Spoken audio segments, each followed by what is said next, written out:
Ladies and gentlemen, episode number 48. We're almost to episode number 53. We almost do this for you. It's our Kizzle time. It's our Kizzle What time. It's our is that? Kizzle time. It's our Kizzle time.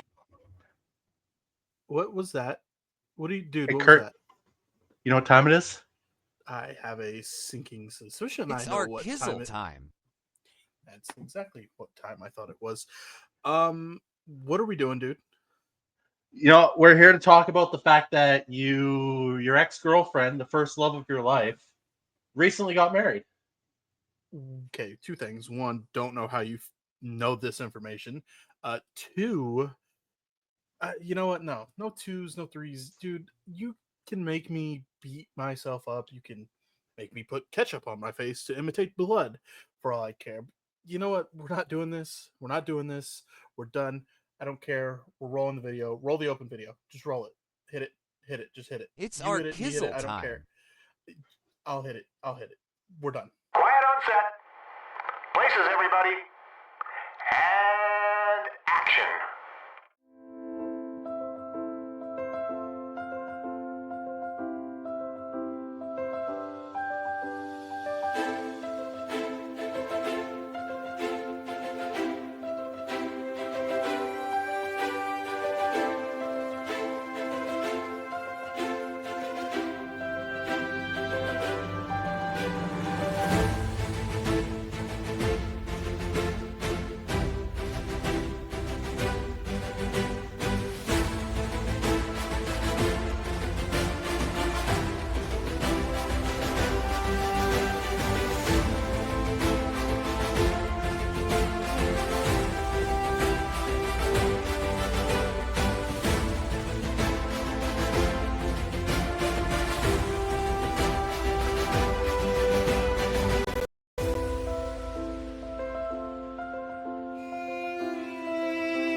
Welcome in, ladies and gentlemen, episode number 48 of This Week in Wrestling coming at you. I am Kurt. That is RK. We are the Top Rope Renegades, bringing you all the news, the rumors, the innuendos, and It's our fun Kizzle recaps time. and whatnot. Is that your cue? Go ahead. You may speak.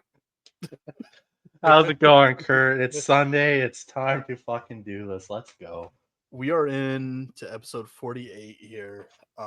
Almost to 53, almost a year's worth of Week in Wrestling episodes. Not a, you know what I mean. We've been doing this for 1 week for a full year. 53 episodes. Makes sense? That would be a year of episodes, Kurt. Well, a year of episodes is actually 365 days of episodes. That's a year's worth. Right? Or is my math No, just off? we're a weekly episodic television show, There podcast you show. go. Yeah, there we go. Episodic We're not the television longest show. yet, but maybe by the time I'm 60, we'll be the longest. I don't fucking know. Yeah, maybe. A couple things to talk I about. swear to God, if I'm 60 and we're still doing this and only getting 30 viewers a week, what the fuck is going on? Yeah, maybe longevity will pay off for viewership. We'll see.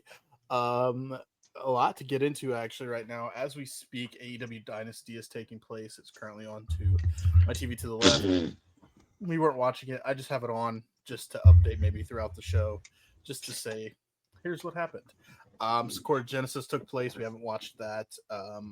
Are we? Maybe, probably. I don't know. We're pretty busy individuals because we debuted a new series taking place on the YouTubes.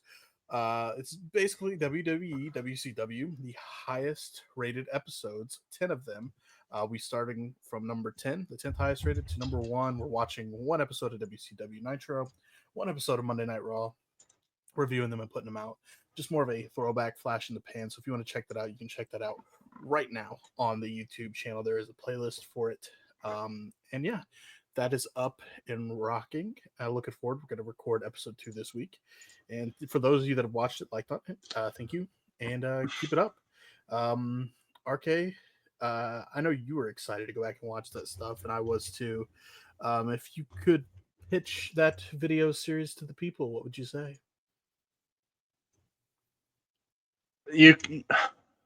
Wow, way to put me on the spot. I was okay, cool.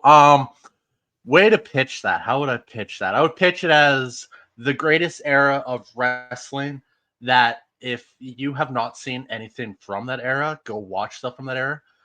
It may, some of the stuff may come across a little corny now, but I mean, what wrestling show doesn't at points? It's just, there's a reason why they were pulling in +5 ratings where that's unheard of today, and they're selling out stadiums of 40,000 people for a Monday night show, unheard of these days. So yeah, there's a reason. It was hot, it was exciting, it was mainstream, it was in the media. The Rock, Stone Cold, Hulk Hogan, Sting, everything going on. There were superstars at the time, and it was a different time for wrestling. And just to say, if you're not for the lewd and the crude, maybe don't go back and watch it. But if you like that kind of shit, go watch it. It's a blast. Yeah, so you can check that out right now on our YouTube channel. There's a playlist made for it, and you can just find it in all of our recent videos as well. But of course, today is This Week in Wrestling, episode 48. Arcade, do you want to take a trip down memory lane real quick, since we just talked about memory lane? We are a year ago, by the way, was night 1 of last year's WrestleMania. So we're a year past from The Rock making his in-ring return, tag teaming with The Rock. And we are also, this is the anniversary of Undertaker's undefeated streak ending by Brock Lesnar. Fucking Ron. So wrong that happened at the time. Yeah. I think I agreed, and Taker kind of said it too, is you could have used that to elevate someone that needed elevating, and Brock didn't need elevating. No, Brock didn't need elevating, and yeah, it's just, I honestly, if you, the streak never should have ended. Right. I agree. I mean, and it almost, they obviously had a Roman beat Taker at Mania, which was weird and wild. Yeah, if that was the first loss, then I would have been okay with it, because it elevated Roman. But right, they had Brock Lesnar. Right, and I remember the Roman one. Taker put his gloves on in the ring and whatnot, and Roman got potentially the greatest promo of all time that Monday night after Mania, and he didn't say anything but "This is my yard now." It was so good. Have you seen that? I have seen clips of it. I obviously didn't watch wrestling during that time. But yeah, I've seen clips of it. Was it the greatest promo of all time? I don't know. No. It was just the crowd was so hot and booing him, and he couldn't. Every time he put the mic, Dom Heat style, and then he just said the words, "This is my yard now," and walked off. It was great.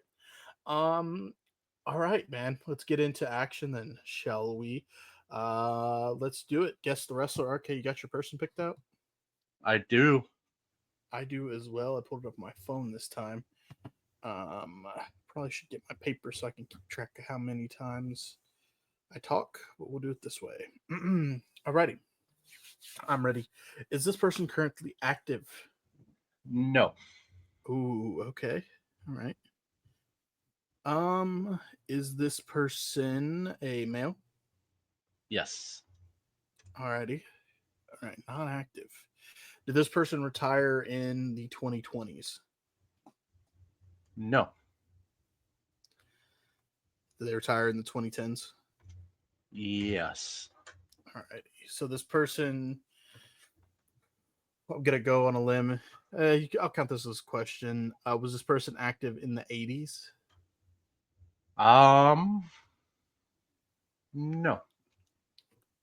So they were active. I'm gonna go with the 90s, the 2000s. Was this person active in the WWE? Yes. Yes. I assume that was a dumb question.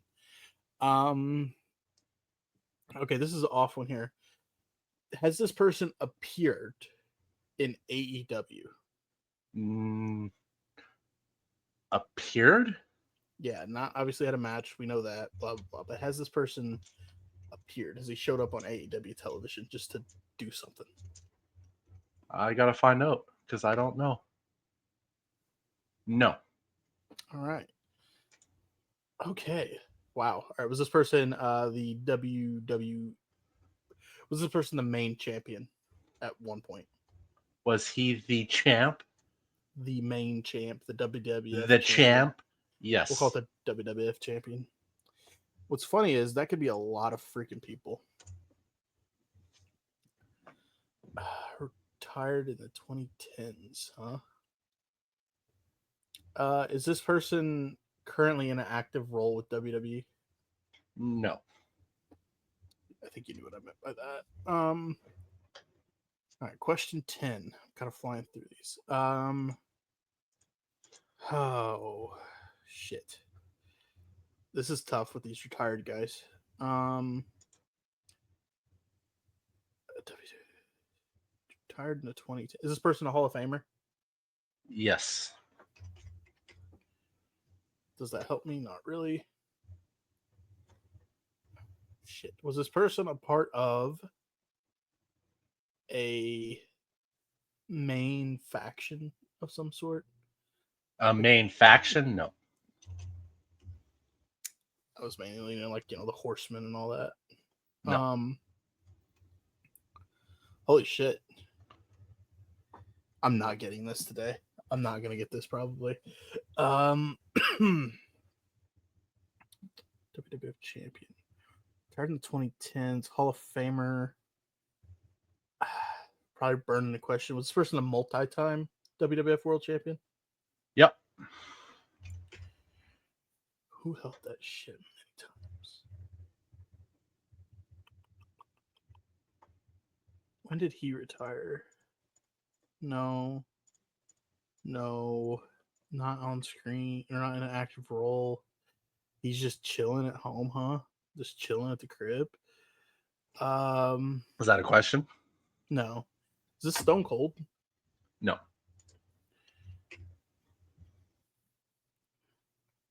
Yeah. The question is this person just chilling at home? I don't fucking know. Let me call him. If I could call him and ask him that question, he'd be on this fucking show. Is this person white? Just answer the question. Oh, your South is showing again, but yes. My South is showing. It's an actual question. If he wasn't white, then I have options. Well, there's a lot of white former Yeah. WWE champions that are Hall of Famers. So yeah, that's why I was. If you would have said no, I'd have been like, okay, all right, maybe we're on to something here. Oh man. Oh no. Oh Lord. Is this person? Is it Sergeant Slaughter? no, we did that one already. Did we? Yeah. Oh yeah, we did. Shit. Is it the Boss Man? Same person. Don't. Let's not get that. No, that doesn't count. One, the Sergeant Slaughter and the Bossman were not the same people. Oh yeah, you're right. Was Boss Man actually WWF champion? Bossman. I don't know if he was. I mean, if we're going on a side tangent, you're wasting a free question. But I'm not wasting a free question. Don't look it up. well, I'm not saying it. I'm just saying you're That's wasting. We're wasting. We're not. Fine. It's not a question, but now I am curious. Oh Lord, I'm not gonna get this, man. Raymond Washington Taylor Jr. AKA the Boss Man. The Big Boss Man. No, he was never main champion. He was hardcore champion, tag team champion. Somebody probably knows this and is screaming at me. It's not the Big Show. Is that a question? No. I know. Has this person won the Royal Rumble? No, I don't. No. All right. Question 17. Here we go. Oh no. I'm not gonna get this today. You will. After I give you the hint, you will. I hope. We'll see. I feel like I gotta start throwing names out here. There's a Is- couple questions you could ask that could definitely narrow it down. Was this person WCW champion? No, Hmm. that was not the question that you could have asked that would help narrow it down. Was this person a? No, there's so many of them. Fuck it. Was this person in WCW?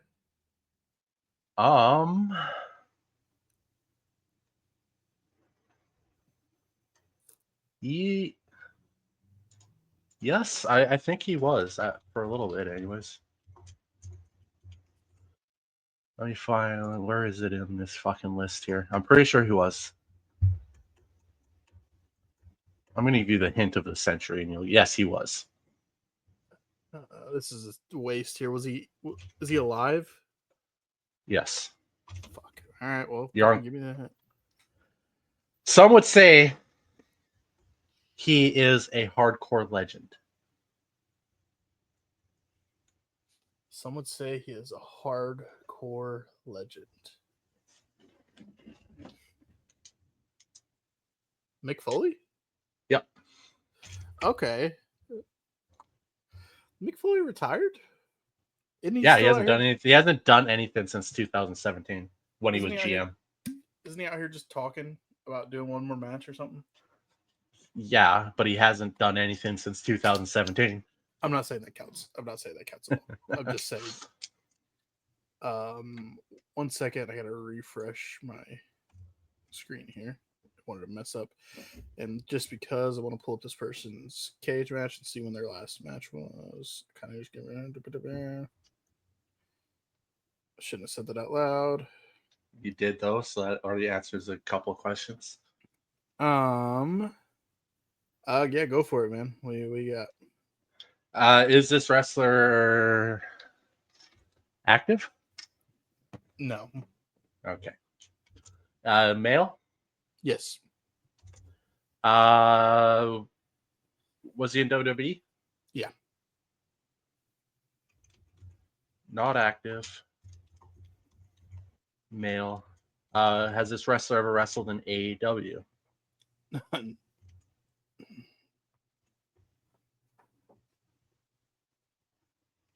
No.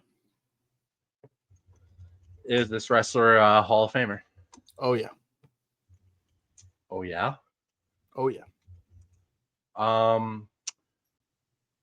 Was this wrestler active in the 90s? Yes. Was this wrestler active in the 80s? Yeah. Holy shit. Never in AEW, but you thought about it. Is this Ric Flair? Yes, it is Ric Flair. Okay. Good job. You killed that one, dude. Yeah. I went with that Ric Flair because of the Charlotte Tiffy promo and because we watched the WCW episode with Ric Flair. I was As soon as you said not AEW, but you had to think about it, and then I'm like 80s and 90s, and then I'm like, yeah, it's Ric Flair. Yeah, there's so many ways. I didn't know how long you would get there. I knew you would get there. It just was a matter of time. And the fact that WCW didn't even come up. Yeah, there you go. Guess the wrestler done in the bag.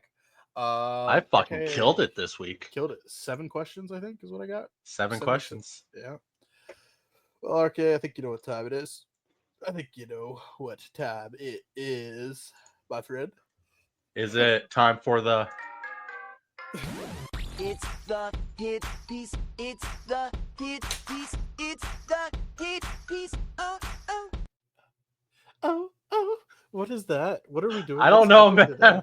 It's just fucking text-to-speech shit, and they throw their own flair in there, I guess. I don't They threw a little know. oh in there. All right, it's time to get to the news, the rumors, the innuendo. It is the hit piece here on the Top Rope Renegades from this past week. A lot to get into, ladies and gentlemen. The definition of surrender: to give up or relinquish something, often in the face of defeat or pressure, or to not allow oneself to be controlled by something else. That is the definition of surrender. AEW this past week alone has shifted All In Texas to a 2 p.m. Eastern start time, so they will not be going head to head with Saturday night's main event. They've A glorified house rescheduled. show. Let's just put that out there. No kidding. They're based on the scared last of a one. glorified house show, but whatever. They have rescheduled Collision to the Thursday night before WrestleMania 41, night one, and they have moved the Ring of Honor Supercard of Honor pay-per-view from WrestleMania 41 weekend to a May date, and have turned All In Texas into a week-long event similar to that of WrestleMania week, which blows my mind. I understand Tony owns Ring of Honor and whatnot. Ring of Honor has actually always been a bit of a staple for Mania week for wrestling fans. Yeah, Supercard of Honor is always on WrestleMania week. There's so many shows that take place during Mania week that fans can go see other products and have fun. It's been how it goes. And why would you not schedule events during that week? Everybody's there. Yeah, Everybody's exactly. there. It was the exact same And thing. as much as the IWC likes to blow up this whole AEW WWE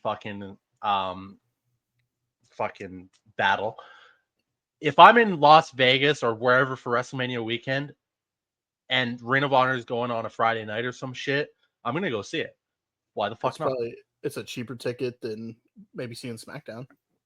Yeah. Now, to be fair, I mean WWE does put on a lot of events that Friday. But yeah, even all the companies that run stuff that weekend, they're not running them at the same time as WrestleMania. Mm-mm. It's during the week or early Saturday morning, early Sunday morning, whatever. You can, if I'm there, regardless of my affiliations of I like WWE better than anything else, I'm gonna go fucking see it because it's wrestling. Yeah, I think I was listening to the Deadlock podcast, and they have their DPW show WrestleMania week, and it's in one of the convention halls. And they go on. DPW does their show at like a certain time, and there's like 5 other shows going on the same day, back to back to back. And that's how they run it. And you can I think you can get a ticket and just watch all of them at once for a certain price and whatever. Have fun. I'd do it.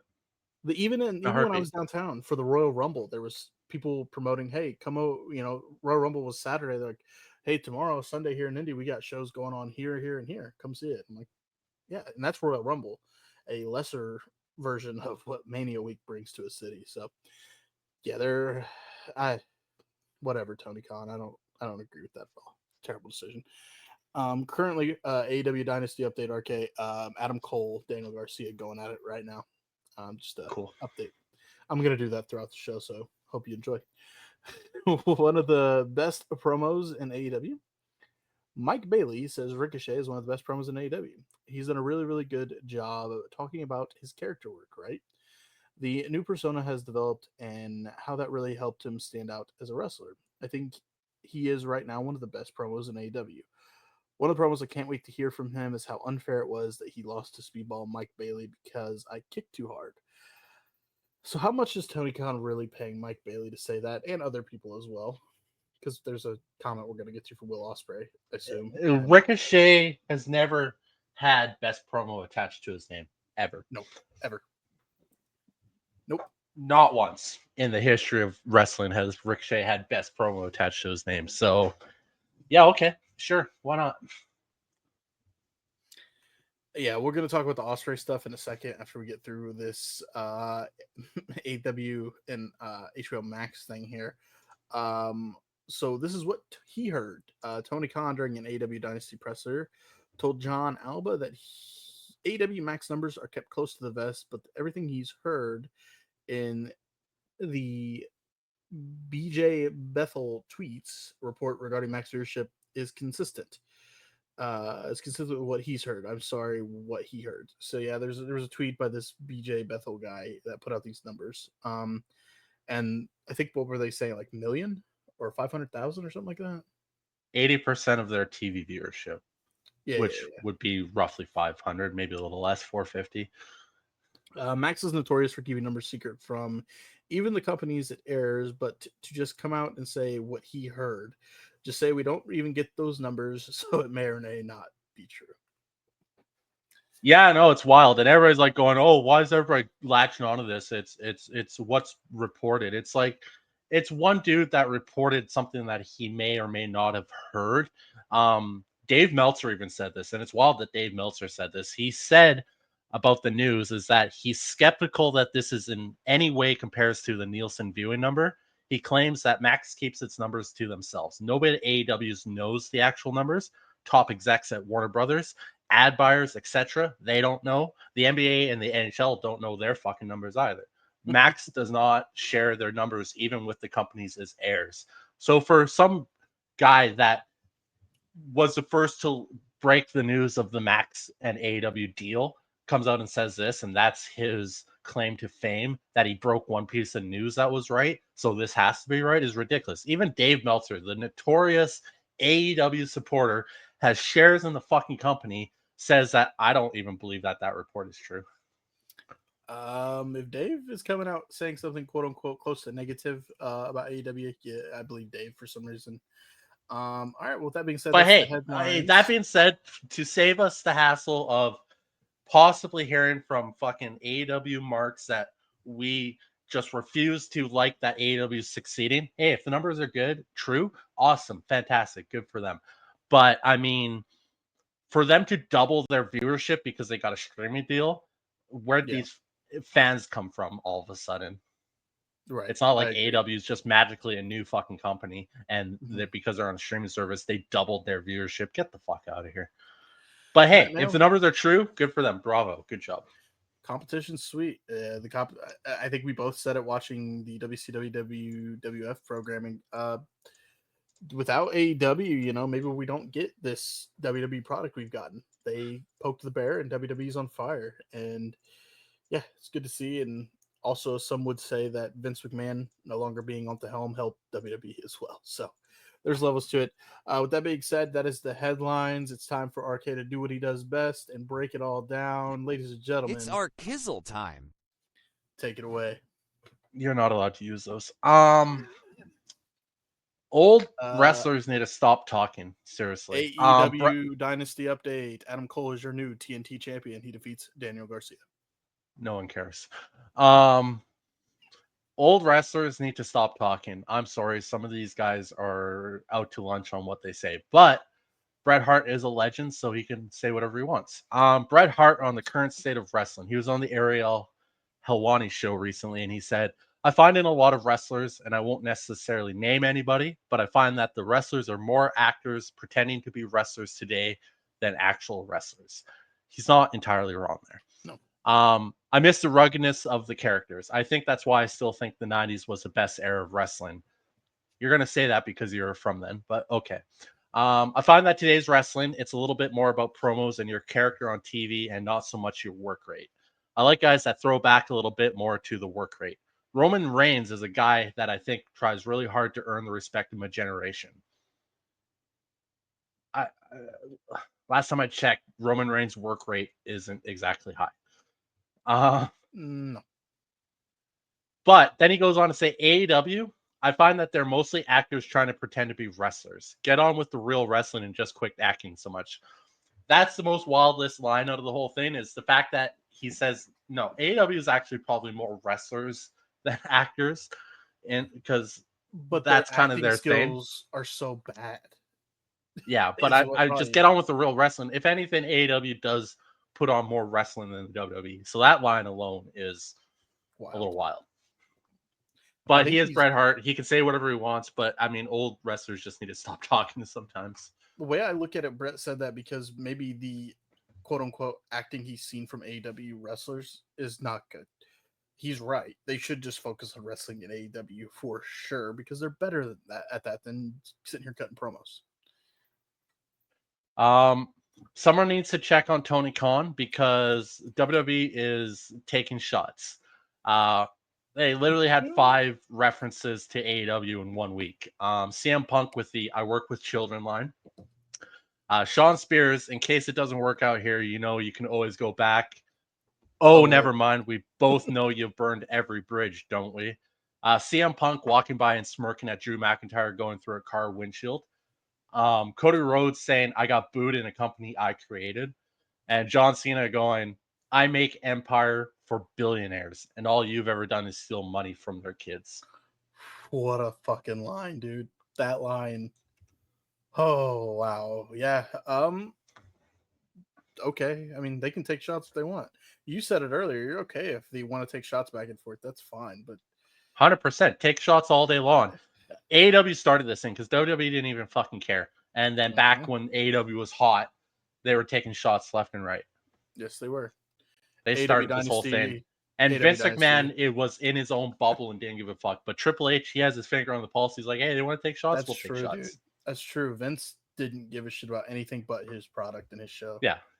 And that's not just referring to AEW. That's referring to any time period that Everything. Vince was in charge. He had no idea what was going on outside of the WWE. He had no idea. He didn't give a he gave a shit about WCW, I think. Hell, he didn't even care about NXT. No, and AJ Styles did the interview with Van Fleet, and he didn't know who AJ Styles was. Vince didn't give a shit who AJ Styles was. And it's just Vince focuses on his shit, and he didn't give a shit about anybody else. AW Dynasty update: Kenny Omega, Ricochet, Super Bowl Mike Bailey coming up next. Yeah, we got our own show to do.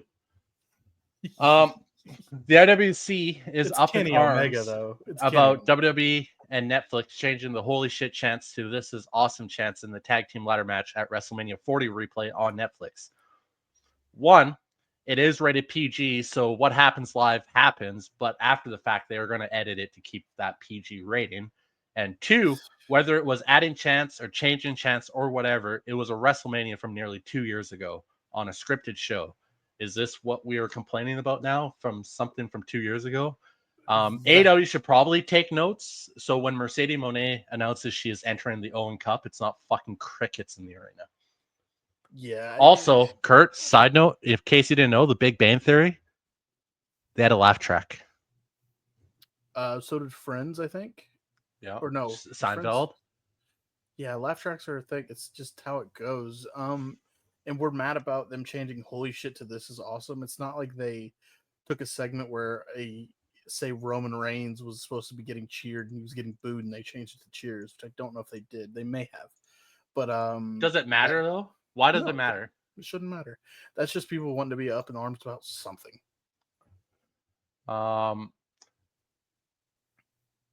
Fuck it. We already talked about that. Logan Paul on his new reality show had to censor Shaquille O'Neal when he said to Shaq, I didn't know you were a WWE superstar. And Shaq replied, I'm an AEW wrestler. Logan then replied with, whoa, whoa, whoa.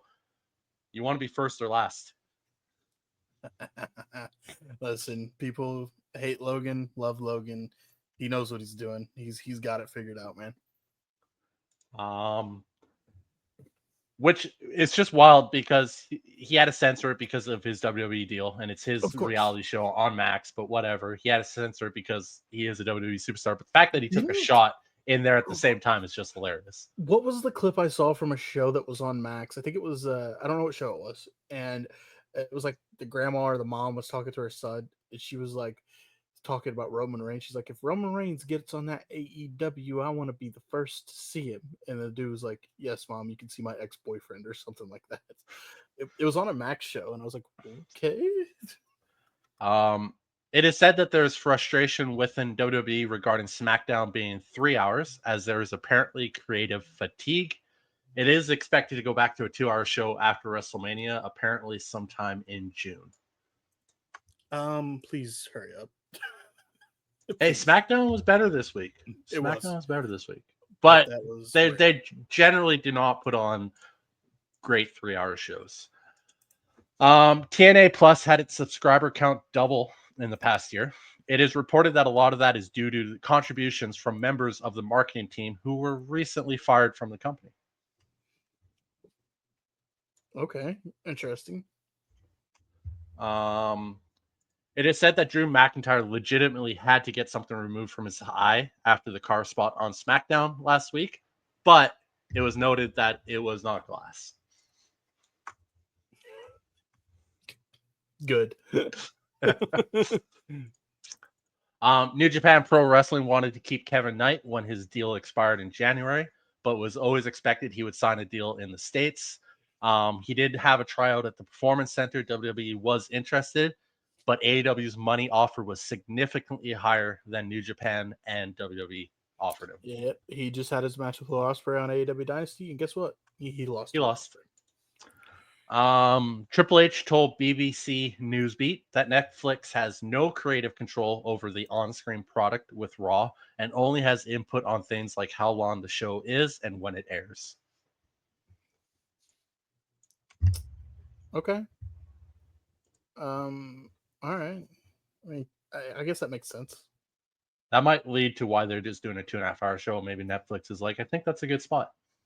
Netflix is They probably correct. have like hundreds of people in the office doing analytics, going, 2.5 hours is the perfect time span for most wrestling fans. They're killing it. Karrion Kross's WWE contract is up this year, and sources believe the deal ends sometime this summer. WWE officials are impressed with his ability to gain popularity via social media and with the limited TV time that he has gotten.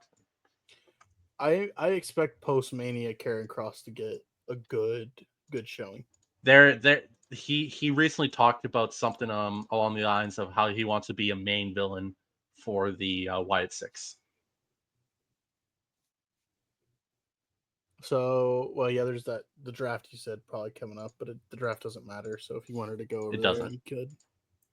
But I think that he's a direct like super villain to Wyatt Six. That could really actually be something. TNA officials have been impressed by WWE NXT's JC Jane, not surprised, during her Impact appearances, and it is reported that Jane's Fatal Influence stable is scheduled to work in upcoming TNA pay-per-view. Yeah, I remember seeing she popped up doing some stuff. So cool. Triple H told Daily Mail's Alex McCarthy that WWE plans on bringing another PLE to the UK in the next year, and also really wants to hold a PLE in India. I'm surprised that hasn't happened yet in India. It will. 100%. Yeah, of course the UK is going to get the UK. They do deserve something. I know they want WrestleMania, but I don't know if they're going to get that anytime soon. But maybe a Big Four pay-per-view in the UK. Probably. They don't ever announce like Survivor Series early. They normally wait. They don't really announce anything early anymore, except for like WrestleManias and the Big Rumble. Four. Yeah. Yeah. So Survivor Series is kind of the one that they're. 2 months after his AEW exit, it is reported that Rusev, aka Miro, has signed with the WWE again. It has been noted that while he has signed with the WWE, CJ Perry, aka Lana, will not be signing with the company. I brought that up, didn't I, to you? Well, I said I wonder if she'll show up, but it doesn't look like it. It's been reported that they're probably not going to sign her as well. MJF on Twitter continues to be MJF on Twitter. He recently said, "I truly don't get why fans get up in arms when WWE mentions or references AEW, or when AEW mentions or references WWE. If you want to be treated like children, go watch Elmo. Or better yet, tell VKM to start a new promotion." Yeah, but that part, of course, he just was like, why not? It is currently unknown why Nia Jax is on WWE's internal inactive list, but Jax has not been cleared for action, which is why she has been off of TV. I didn't know that. Well, she hasn't been on TV for like over a month. I didn't even think of But it. yeah, apparently she's on WWE's inactive list right now. A WWE PLE in Mexico has been discussed heavily, but nothing has been made official regarding that yet. Okay. Jay White has been pulled from the Owen Hart tournament in AEW due to a legitimate injury. It is said that White needs surgery and that AEW had to make significant creative changes to the tournament plans without White. Huh. There's I know there's a wild card spot in that tournament with Adam Page, so I wonder if that was supposed to be him and who it's going to be. But for them to say that significantly changed plans, it makes you wonder if White was supposed to go pretty far in it. Segment was reportedly planned for the March 21st SmackDown that would have featured Nick Aldis telling Andrade about a new talent coming to the brand who the GM wanted Andrade to work with. That scene was supposedly cut, but indicates that WWE at least had plans for Andrade versus Rey Fenix at some point. It is unknown if that is still planned, though, which we recently found out that was not the current plan. As of right now. we're gonna talk about the Tiffy Charlotte stuff in a minute. There was something that he put out on Twitter too, with all that drama. Samoa Joe said on a Chris Van Vliet interview that injuring TJ Wilson, Tyson Kidd, as the largest regret of his career. He goes on to say he's just so gifted and he's so good, but he just cannot bump.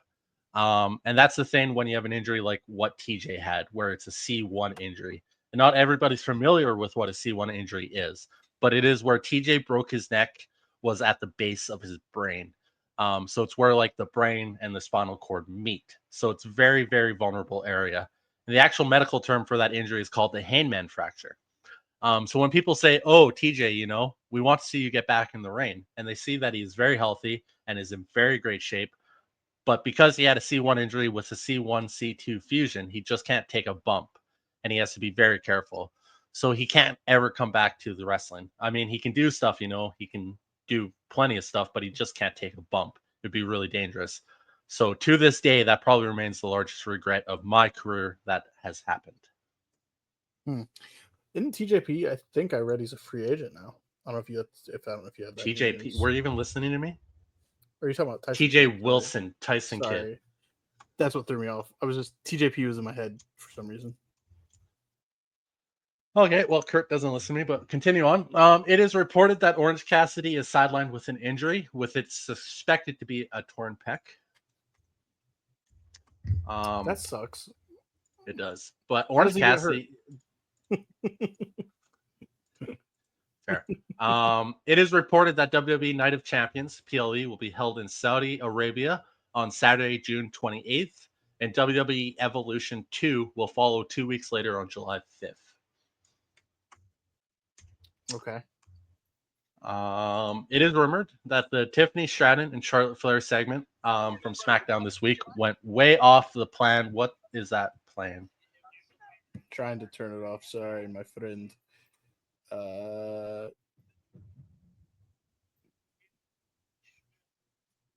Hold. Keep going. Okay, it is rumored the Tiffany, Stratton, and Charlotte Flair segment last night went way off the plan, back and forth of verbiage. In regards to Tiffany's 0-3 line, the belief among those spoken to is that she fired away on Charlotte in retaliation for how Flair ate her up on a previous face-to-face segment. Some spoken with felt Stratton stood up for herself in a way that put the spotlight back on her and in front of a Chicago crowd that was pro-Stratton. Whilst others felt the segment going awry did not help anyone. A lot of stuff coming out of that segment. Was it retaliation on Tiffany's part? Maybe. But apparently, you can. People might say, "Oh, it's all the dirt sheets don't even know when they're getting work." There was Charlotte got rattled. They went off script. Tiffy she shot because the way she did it and just bailed, and then Charlotte coming back with that weak ass last to get the last word in. There's no way that was scripted. 100%. That being said, the 0-3 line talking about divorce was probably scripted in some way because there's no way Tiffany would get away with that without Charlotte signing off on it. But how they delivered it, Charlotte has a history of going off script, which is fine in some 100%. But you got to remember they are scripted still, so they probably talked. Oh, we can bring up the divorce, but Tiffy probably went a little too far with it. Yeah, craziness. Because talking about how Charlotte was on that talk show and she was crying about, she opened up about her whole, that was probably all okayed and stuff, bringing that up. But the 0-3 line, that you could see Charlotte was not happy. Well, Charlotte lost all composure when the crowd turned, and the crowd wouldn't let her get a word out. So she that shut her down a little bit, and then she turned to be Charlotte and work with it and try and make it happen. And then Tiffy saw an opportunity, I guess, took it. I'll give them a little credit. It built a little fire for their match. Yeah, but all the reports coming out is that everything went sideways. Oh, 100% it did. You could see it. You could tell Wade Barrett was pointless anymore. It was just like Oh yeah, he posted a tweet. He said I was going out there to be some like famous Yeah. reporter, but I ended up being Jerry Seinfeld. Yep. Jerry Springer. Yeah. Jerry Springer, yeah. Samoa Joe, also on the Chris Van Vliet podcast, said that Brock Lesnar really liked the kind of chaotic energy that he brought to things. He loved that he would say whatever he wanted to say to him to his face. Yeah, there's that one good spot where they're leading to their match, and I forget what Joe said. He said he got deep with it, and Brock looked at him like, I kind of want to kill you right now. AW wrestler Mark Davis is sidelined with an injury, fractured foot, after last week's match on Dynamite against Powerhouse Hobbs. Mark Davis had recently just returned from a serious injury a few months ago. Yeah, didn't they say he was shaken up after his appearance in that cage match with Ospreay and Fletcher too? Yep. Which he didn't really do anything. No, that was completely pointless to have that spot in that match. We already talked about that in depth. Yes. WWE is not planning on running the King and Queen of the Ring (PLE) in 2025. That sucks. But it does, but it doesn't, because like I think I told you this. I don't like the way they do the King and Queen of the Ring. I wish they would do it where it's a one night deal type of thing. You know, you can do qualifying matches, and then the pay per view itself, just have it all happen in one night. I always thought those were cool. Yeah, I don't think we'll ever see that kind of Mhm. thing again. It is said that Kairi Sane is very close to being cleared to return to WWE. She posted a picture on social media and working out in the gym. She looks good. She looks ready to rock. So, good to see her. It is also said that JD McDonough is scheduled to return by the end of April. I think it was Chris Van Vliet's second highest interview from the month of February or March. I can't remember when that one. Whatever month it came out, he had like the most views behind AJ and maybe Scott Steiner. Speaking of TJP, former WWE Cruiserweight Champion TJ Perkins, currently going by TJP, did not re-sign with New Japan and is now a free agent. Yeah, he's still working events for him, but he's not under contract. So, and that's it. That's the news. There's the news. Tis Arkizzle time, and that is Arkizzle's time. Quick update on Sakura Genesis that took place over the weekend. Sonata lost to Uramara via submission. Great Khan defeated El Fantasma in their New Japan World Television Championship match, but it was via countout. The title did not change hands. Shoto Umino defeated Hiroshi Tanahashi by pinfall. The team of the House of Torture team of Ren Narita Sho and Yujiro Takahashi defeated the War Dogs, Gabe Kidd, Taiji Ishimori, and Joe Maloney. Konosuke Takeshita defeated Ryo Owai. Jeff Cobb and Callum Newman took the titles away from Tetsuya Naito and Hiromu Takahashi. And Yota Tazuchi defeated Evil. And then the IWG World Heavyweight Championship match, Hiroki Goto is still your IWGP World Heavyweight Champion after defeating David Finlay. This weekend in New Japan news is the Windy City Riot Arcade. This will take place April 11th. Only one match has been added since the matches we don't know. We already knew, and that match is a women's match between Azumi and Mina Shirakawa. The winner of that will face off against Mercedes Moné at New Japan Strong's Resurgence.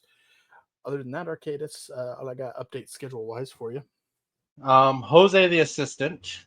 He was an American professional wrestler and manager, best known for his time with AEW, where he performed under the ring name Jose Assistant, and also managed Andrade El Idolo and La Fascion Ingobernable. Rush Dralisco and Preston Vance tweeted.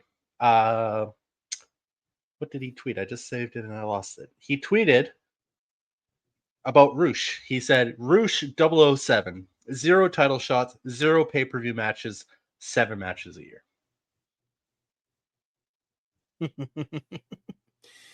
Well, you gotta get the horns, you know. You gotta take the gig by the horns. Rush isn't that good. The Hearns, by the way, the Hearns. Rush wasn't that good. he didn't have a pay-per-view match against MJF. I don't know what Jose the Assistant was referencing, but he took shots for some reason. So At AEW. All right. No, that MJF match wasn't a pay-per-view. Actually, I remember we watched it. We watched that episode. oh yeah, it was Dynamite. Yep. Yep. That was MJF's like first match back. Alrighty. We're gonna do what we always do. I'm gonna take a quick little break. When we come back, we're gonna have the breakdowns from Raw, NXT, and SmackDown as we continue the road to WrestleMania in the WWE. We'll be right back on This Week in Wrestling, episode number 48. Welcome back in, ladies and gentlemen, to the Top Rope Renegades This Week in Wrestling, episode number 48. We are about to break down the episode from Monday Night Raw. Yeah, man, let's get into it on the road to WrestleMania. Yes, and for the first show of the night, Raw, we are live in London, England, at the O2 Arena for the final night of the WWE European Tour. John Cena and Cody Rhodes are going to take center stage once again, and after the night is done, someone needs to check on Tony Khan to see if he is okay. Oh, we're going to talk about it. Tony Khan, hope you're all right, and best wishes, man. Hope everything's going good for you. Yeah, Monday Night Raw. We'll talk about what was said here in just a second. But yeah, you got to it. Absolutely ridiculous. We also have a big time rematch for the Women's World Heavyweight Championship between champion Io Sky and challenger Rhea Ripley. Bianca Belair will be the special guest referee, and nothing can possibly go sideways with that. Nothing ever goes sideways when they're special guest referees. They always call it down the line. They do the best they can, and they declare a clean winner. 100%. And then lastly, we have Jimmy Uso taking on Gunther, and I have a feeling Gunther ain't going to let that slap heard around the world just slide. Oh boy, does he not let it slide. And with that, let's get to it. We're kicking things off with Cody Rhodes and John Cena. John Cena is going to come up first. No emotion. Chorus of boos, of course. Welcoming the 16-time champion to the O2. Cena, he puts the mic to his face and he's going to speak first, but Cody Rhodes interrupts instead. Cena gets really close to Cody to talk to him, but Cody cuts him off and said, "I'm going to do your job for me. What are you going to do here? You're going to cook me? So fine, let's go. I got a lisp. I got a tattoo." Basically, Cody Rhodes was pulling a B-Rabbit from 8 Mile here, just clowning himself. So Cena didn't have any ammo. Your real name is Clarence, John. You went to private school.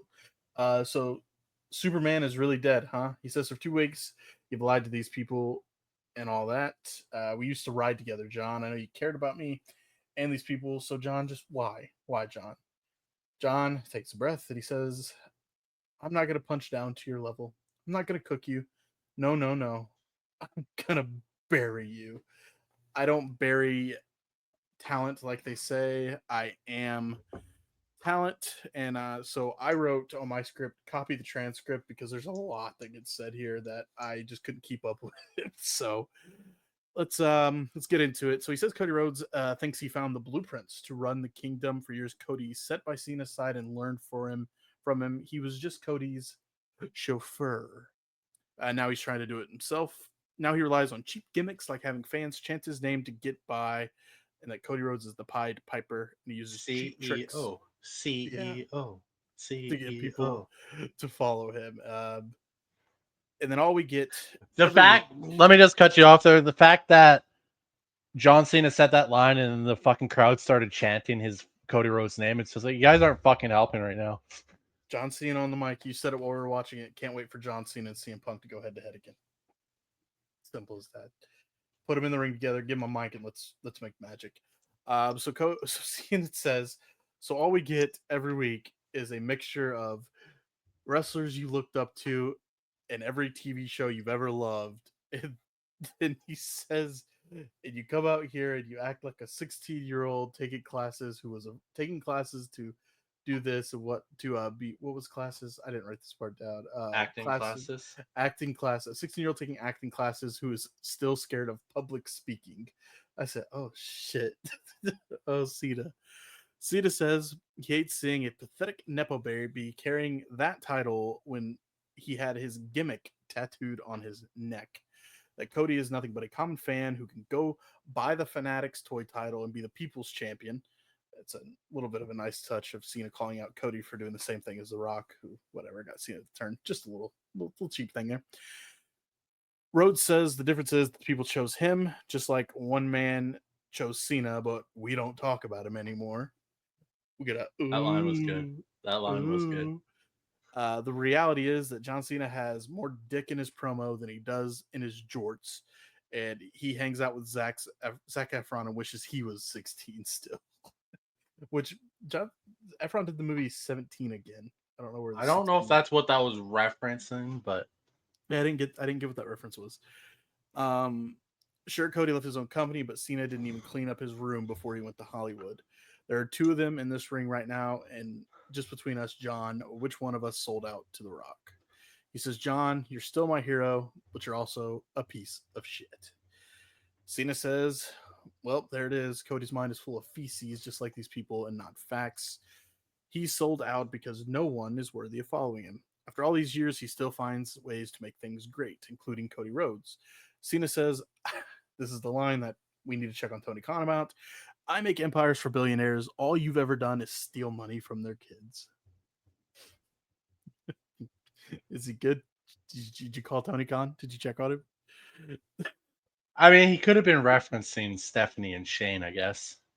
Sure. Cena, sure. Cena, come on. Cena goes to leave, but Cody says that not once have the fans at least told him that he can't wrestle. That hit a nerve with John, who gets back in and they get face to face. Cena teases leaving, but tries a right hand and then gets hit with a crossroads with Cena down. Cody tucks in his tie and points to the WrestleMania sign. Yeah, Cena really leaning into the over-the-top supervillain here, and it showed why he is one of the best to ever do this. He finally gave something more of a clear explanation for why he turned at Elimination Chamber. They both have something to prove here, with Rhodes needing to show that he can beat one of the best of all time, and Cena needing to prove that he can still go. Fantastic opening here. First time throughout this back and forth between them that it really caught fire. Yeah, because all the other times it was one of them coming out talking. Really, it was Cena coming out talking. Cody comes out, interrupts him. Cena walked away. This is the first time they went back and forth. And I want to reference again what you said. Watching that promo made you want John Cena and CM Punk again, head to head, cutting the promos. It has to happen. Has to happen. will. The history, everything, it has to happen. It will. And if The Cena's thing still though heel, is the thing though. No, the thing is CM Punk would need to be the heel of that promo. I don't know. Because you can't tell me listening to Cena cut these promos that he hasn't waited 25 fucking years to do this. Yeah, that's fair. It's gonna work either way. CM Punk and them will cook.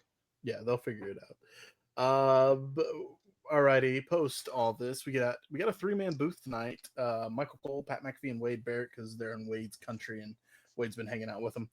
We get a recap of the promo that we just saw and the intro package of Io, Rhea, and the Bianca beef, breaking all that down. That leads us into the first match of the night. It's the New Day versus a returning New Catch Republic. Tyler Bate is back and he has cut his hair, resembling his look when he made his WWE debut on a 205 Live episode in November of 2017. He's returning. He's going to get a win. Fun fact, Tyler Bate made his professional wrestling debut with Preston City Wrestling out of Preston, Lancashire, England in 2014 under the ring name The Iron Master. Okay, cool little fun fact. The New Day takes the win here at 8:52 after the Daybreaker finishes done for the pinfall. Glad to see Tyler Bate back in action here, and you have to wonder how this works out with Pete Dunne being somewhat of a heel lately. But Tyler Bate obviously being a fan favorite, Pete Dunne becomes a babyface again. I don't know. You thought off the hop here that the New Catch Republic were going to take the win in their home country, but the heels take the victory. One only has to look back to a certain match in India to know that Triple H don't let the hometown talent go over in a match. when he beat Jinder Mahal in India. That wasn't in India, brother. It was in the UK. No, it was in India. It was a SmackDown Live in London, England. Well, Trust I'm me. gonna have to look it up now. Trust me. So You know my hatred for that situation. I know it by the back of my hand.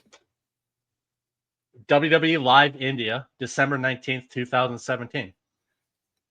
They did a live event There you go. Suck it, bitch. Anyways, for the WWE title. yes. No. Well, maybe not for the title. Did I say title? Where did I say title? Where did I say title? Okay, you were right, but at the same My time, exact saying was Triple H, don't let the hometown talent go over in a match. That's not though the big deal when Jinder lost the title. My point was, my exact words was Triple H, don't let the hometown talent go over in a match. Okay, Rey Mysterio. It was a big thing. It was a big thing. They even talked about it. It was originally scheduled for Jinder Mahal to win that match in India, and Triple H said, no, that doesn't work for me, brother. Wait, Triple H beat him? Yes. I'm thinking of AJ Styles, brother. Holy fuck. Do you not listen to the words that come out of my mouth? This is the second time tonight you don't listen to what I say. Sometimes. So don't get all high on your horse saying, no, I know it was in London. It happened in London. No, it happened in India. Correct. Made me throw a pop bottle of cap at my fucking TV. Once again, that little board on your wall there that says RK right, Kurt right, check marks. It's another one for me. Add another one. RK's up to about 25. I'm sitting at 2. 2. What's your second one? I'm sure we can find it. I'm gonna add 3 just for Kevin Owens being actually hurt. We don't know that yet. Playing with a man's injury is crazy. Because the dirt sheet recently posted online that he's PW Wrestling, or no, maybe it was PW Insider, which is the same actually. What am I talking about? Anyways, they posted. Somebody said it was Wrestle Talk or something said that they posted that Kevin Owens could be out for 2 to 5 years. I saw and that. Then PW Insider, we never fucking said that. So even right now, everything's up in the air, and I still think until WrestleMania comes and Kevin Owens doesn't show up, there is a small sliver of a chance that this is a giant work because of everything that has happened for the past 3 fucking months. I don't know. He went on that interview with Barstool's Robbie, and the way it sounds. This is also Kevin Owens that fucking cuts promos outside of the show all the time. I don't know, man. Yeah, exactly. You don't know, and neither do I. So I am saying until WrestleMania comes and he doesn't show up, I am saying I can't be 100% confident this isn't a work. If he shows up and doesn't do anything? He's just there and saying hi. That's fine. No, but if he shows up and screws Randy Orton out of his match with Aleister Black, then it's going to be interesting. If that happens, I will watch an episode of AEW Dynamite and review it completely. That is our bet, by the way, for the people that would care. I don't think I ever made that bet. Yeah, we did. You said, all right. WrestleMania predictions. We're going to do our predictions. The loser of the predictions has to watch an episode of AEW Dynamite and review it on the show. Anyway, okay, fair enough. But anyways, nonetheless, I don't know, man.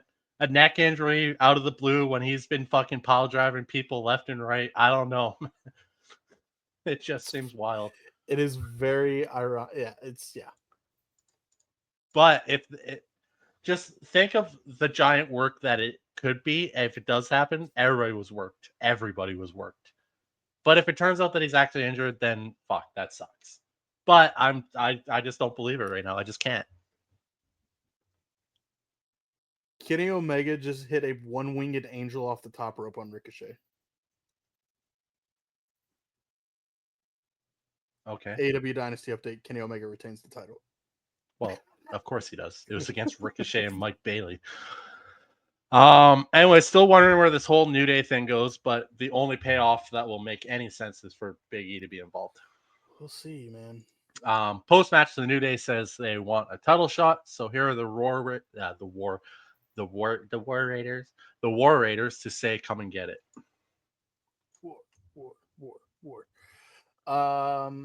Up next, we get a recap from the Usos versus Eitan Thunder from last week, plus a combo between them and that smack her around the world. Then we get Jimmy getting hyped up by Jay. Jay is a little down because he's not coming out with him, but Jimmy says tonight he's going to beat Gunther just like Jay will at WrestleMania. We see some stars at ringside and a Tony Khan lookalike getting choked out. We replayed this a couple times because RK was like, that's got to be Tony Khan. He's scared for his life. He was scared for his life. And then we get Bianca Belair. She's going over the referee rules with the refs in the back. Yeah, and that leads us into our second match tonight, Gunther versus Jimmy Uso. Gunther does take the win here with the sleeper submission at 8 minutes and 35 seconds. This match was a classic heel match for Gunther. Jimmy had a short moment to shine, but Gunther took over and delivered the beatdown until Jimmy could not continue. Gunther with the pins for 2 counts and breaking the count to exact more damage on Jimmy was classic stuff and really drove home the point that Gunther is not happy with just winning, but needing to destroy Jimmy to send a message to Jay. Post-match beatdown continues, but Jay is out to make the save as we go to commercial. Post-break, Jay is helping Jimmy out, but Gunther runs back in and beats both of them down. Gunther is not done, though, and zip ties Jay to the ropes, allowing him to beat down Jimmy in front of a helpless Jay. He then taunts Jay before a belt shot to Jimmy that busts him wide open. We then get a visual that sends this rivalry nuclear as Gunther rubs Jimmy's blood all over his chest as Jay tries to pull Jimmy to him. Gunther breaks that up and gets some more elbow shots to the head and then another sleeper hold as he yells at Jay, "Help your brother." Agents and security finally come in for the save.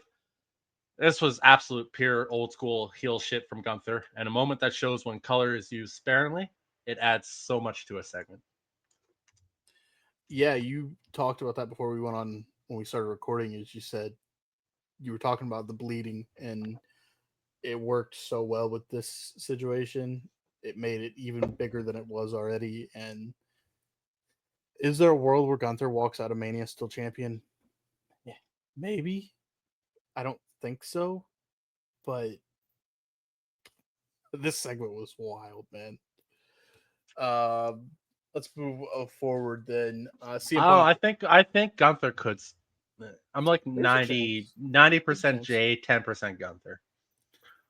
There is a CM Punk, Roman Reigns, Seth Rollins contract signing recap.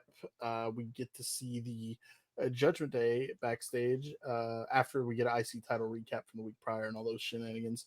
So the Judgment Day, Dom was pissed off that there's no ranch in the UK apparently, which I guess that's a thing. They don't have ranch in the UK. Interesting. I never heard that before, but okay. Everyone is super happy. No issues until Finn tells Raquel tough luck against Lara last week. Don't worry, I will bring back the gold to the family when I beat Braun. They all leave minus Carlito, who Raquel looks at and he's just like, "What's up?" And she yells at him to get the hell out of here. And then Raquel and Liv are game planning for their upcoming tag match. They're gonna have a match against Lyra and Bailey next week. Stephanie's Place is on ESPN Plus streaming. Next episode is Cody Rhodes. So far they've had who was the first episode? Who was the first? CM Punk, Cody Rhodes. CM Punk, Cody Rhodes. So I don't know what episode 3 will be, but we're gonna hear about it on Raw. And then I know you're getting tired of the AEW Dynasty updates, but this is one that we talked about in the news, so I feel like it's kind of relevant. Not today's news, but there were the rumors of the 2 titles being combined, correct? The international and the continental, correct? No, that was supposedly at All In with Kenny Omega. But... Well, yeah. But Kazuchika Okada just came out post-match and had a stare down with Kenny, so I assume that match is going to be happening at All In, and they're probably going to combine those titles then. So, well, yeah, no, that's because AEW gives away all their finishes 6 months in advance. Are you surprised? Never surprised. AEW Dynasty going on as we speak. Main event coming up. Swerve and Moxley. We'll see if the title changes hands. Cool story. Ranch dressing is not as widely available in British supermarkets compared to the United States. While some larger stores may offer a limited selection of imported American products, including ranch dressing, it can be harder to find in smaller or local supermarkets. However, several alternatives capture a similar essence and flavor profile in the UK. So I was going through what's happening at all at Dynasty Arcades, like, man, I want to know about this ranch situation. So I get why Dom was pissed. Well, he could have just gone to a bigger supermarket, apparently. You got good ranch up there in Canada, don't you? You a Yeah, ranch we guy? have Kraft. You like ranch? We have Kraft. No, I don't. I'm an Italian dressing guy. Ooh, okay. Respect. Chicken tenders, honey mustard. Um, Ooh, I'm with you on that. I like barbecue or some buffalo ranch. only stuff barbecue sauce goes on is fucking hamburgers, dude. I can agree with that. I like throwing Oh, that on. ribs too. Baby back ribs. Well, Oh, yeah, obviously. Yeah, pulled pork too. yeah, yeah. But yeah, no chicken and barbecue. No, I do that's it. weird. A little That's barbecue weird. chicken sandwich. A little barbecue chicken That's weird. sandwich. No, That's weird. little spice barbecue. Huh? No, No, is that chicken, A1 sauce on a burger? A A1 sauce is great. We have HP sauce up here, but I know it's for steak, but I put it on burgers. It's really well, anybody puts steak sauce on steak doesn't know how to cook a steak. So boom. when it's dry and overcooked, you need that steak sauce. But if you cook steak correctly with proper seasoning, it's you don't need sauce. All right, 22 went off the schedule. Let's lock it in. Third match of the night, Judgment Day versus Braun Breaker and Penta. Apparently, Tony Khan booked this match. So Finn Balor gets the pinfall win after a coup de grace at 9-12. I think that's his first pinfall win after a coup de grace in like 10 years. Ever. It needs to be said that Penta only took his first pinfall loss in the WWE after eating two finishers. One from Finn Balor and one from his tag team partner, Braun Breaker, in a classic. It was an accident. The pinfall win for Finn Balor should get him in the title picture for WrestleMania, and I would not be surprised if Dominic Mysterio gets his way in there as well and pulls off a surprise title win, furthering along the downfall of the Judgment Day, well, at least with Finn Balor as their leader. Yeah, man, I think we both talked about it. I think Dom walking out of Mania with the IC title. Just saying. I think so, 100%. Chad Gable's in the back of Adam Pierce. He's still sick with a doctor's note, of course, but he says he would love to face that El Grande Americano one day. He's got talent. He says it's a shame because next week, they're in Gable's hometown in Minneapolis. Chad gets upset because he won't be competing, but Pierce says it's all right. El Grande Americano, he has a match in Minneapolis next week instead of Chad Gable. The Alpha Babes have arrived to cut them off. Maxine wants to discuss her future in the tag division with Natalya. Kathy Kelly is shown with Braun Breaker, but he gets to say nothing because Penta shows up and is pissed because of the spear, and he keeps calling Braun stupid. And Do you see Penta's hallway promo on WWE.com? I did not. It was fucking good. Check it out when you get a chance. AJ Styles comes to the ring with a microphone in hand. He wants Logan to come on out and say what he needs to say right here, right now. Logan does come out, says he hears the crowd, who says AJ and the crowd are the same, just not as famous as him. Everyone is on his time. He turns to AJ, but the crowd hits the shut the fuck up chant. Logan says, shame on you to the crowd. Says he's a girl dad now, and he's teaching his daughter forgiveness, so he forgives AJ for what happened at Madison Square Garden. AJ, also a girl dad, forgives Logan for being the biggest douchebag to ever step foot in the WWE ring. He asks Logan, what's he going to do with all of his talent? He gives advice, don't write checks your ass can't cash. Turns into a brawl, setting up Logan versus AJ at WrestleMania. Yeah, this was one of Logan's weaker promos since he joined the WWE. And two, I'm really not feeling this feud that they're trying to set up. It seems forced and feels like we have nothing else for these two to do at WrestleMania, so why the fuck not? That being said, this match will probably be a banger, but the story is just meh. Logan Paul still might have one of the cleanest finishers in wrestling, though. He did hit that on AJ at the end of that segment. It's clean. We get Jackie Redmond with Lyra Valkyria. Her focus is on WrestleMania, but next week on Raw, it is Lyra versus Bayley for the IC title. Judgment Day again. Finn is hyped after the win. He's headed to Pierce to get a title match against Braun Breaker. As he leaves, Liz says, nah. She tells Dom, you're just as deserving because you were in that match and you guys won. She will talk to Pierce after Finn for the IC title. So I think we're getting closer to what we want to happen. RK Dom will be in that. Well, Tyson yeah, I title mean, match. it's right there. Dominic Mysterio is going to get himself in the title picture, and the Fatal 4-Way is definitely going to happen. Yep. Fourth match of the night, main event, Women's World Heavyweight Championship, champion Io Sky versus challenger Rhea Ripley. Special guest referee Bianca Belair. No one wins this match after Bianca Belair calls a double DQ to end the match. Different way to go about it, because I was expecting this to go with Bianca costing Rhea Ripley the title, but favoring Io, and then further along the idea that Bianca is scared of facing Rhea for the title. But they went with this route, which, is different. I'll take it, as it's a different look. And, special guest referee always almost guaranteed causes the outcome of the match, but the way they did it definitely is probably setting up the triple threat.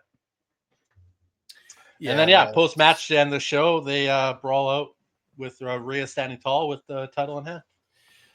Yeah, it was written literally when Rhea wrote her name on that contract. Oh, we're gonna get a triple threat. So the way Bianca did it makes sense, and Io's still the champion until Mania. And really, who walks out champion? I don't know. Probably Io. Maybe Probably Io. Io. Still. I hope Io still. Good Raw. I feel like it paced pretty quickly, and just building towards Mania again. Of course, we're on the clock. We're counting down, and a couple more shows left before we get there. So we're all next week. Io, I'm sure we're going to get an answer on the triple threat at Mania most likely, and Bayley versus Lyra for the IC title is interesting because they're also in a tag team gauntlet together on SmackDown next week. For the winner of that faces Liv and Raquel at Mania. So it's interesting. Friendly competition between Lyra and Bayley. Because Bayley ain't winning that match. With the title on the line and whatnot. So we'll see. We'll see what happens. Yeah, well, it's always impressive when there can only be 4 matches on a 3-hour show, 2.5-hour show, whatever. And it still feels like the show is further along the matches of WrestleMania. You can see most of the card for WrestleMania coming together with us just waiting for them to be made official. This is probably the best road Cena showdown yet, and really cemented this being the main event of WrestleMania. That will be a must-watch for wrestling fans. Glad we finally got a Road to WrestleMania show that delivered, as previous weeks have definitely fell flat. Now we just need SmackDown to get things going, as Raw is really starting to ramp shit up. Yep. Agreed. Let's move forward with NXT from this past Tuesday. And as you can see by the graphic on the bottom of the screen, there's somebody new on that, and we will get to it here in just a minute. That man got the quickest picture update on WWE.com I've ever seen. It's true. We are live from the Capitol Wrestling Center in Orlando, Florida, for this week's Wednesday night AEW Dynamite. No. Shit. No, sorry. It's this week's NXT. My bad. Got confused there for a second because Ricky Starks, Saints, is challenging Shawn Spears for the NXT North American Championship. And by the time the night is done, wouldn't be surprised to see another ex-AEW star getting in the mix. That's called foreshadowing, people. Other than that, we need to get some matches built for a stand and deliver, because as Carmelo, I did it again. As Trick Williams has been saying, it's stand and deliver season, baby. 2 weeks away from the biggest show of the year. And with that, let's get to it. Oh, yeah. We get the usual, here's who's in the building tonight. Main event, of course, for the night being, as we said, Ricky Saints versus Shawn Spears for the North American title.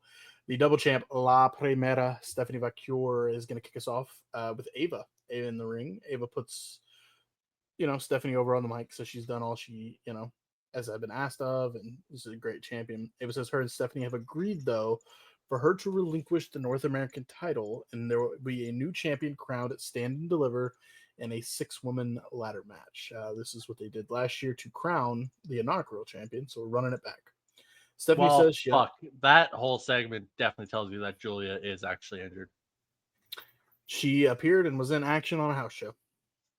At the time. No, like this past weekend.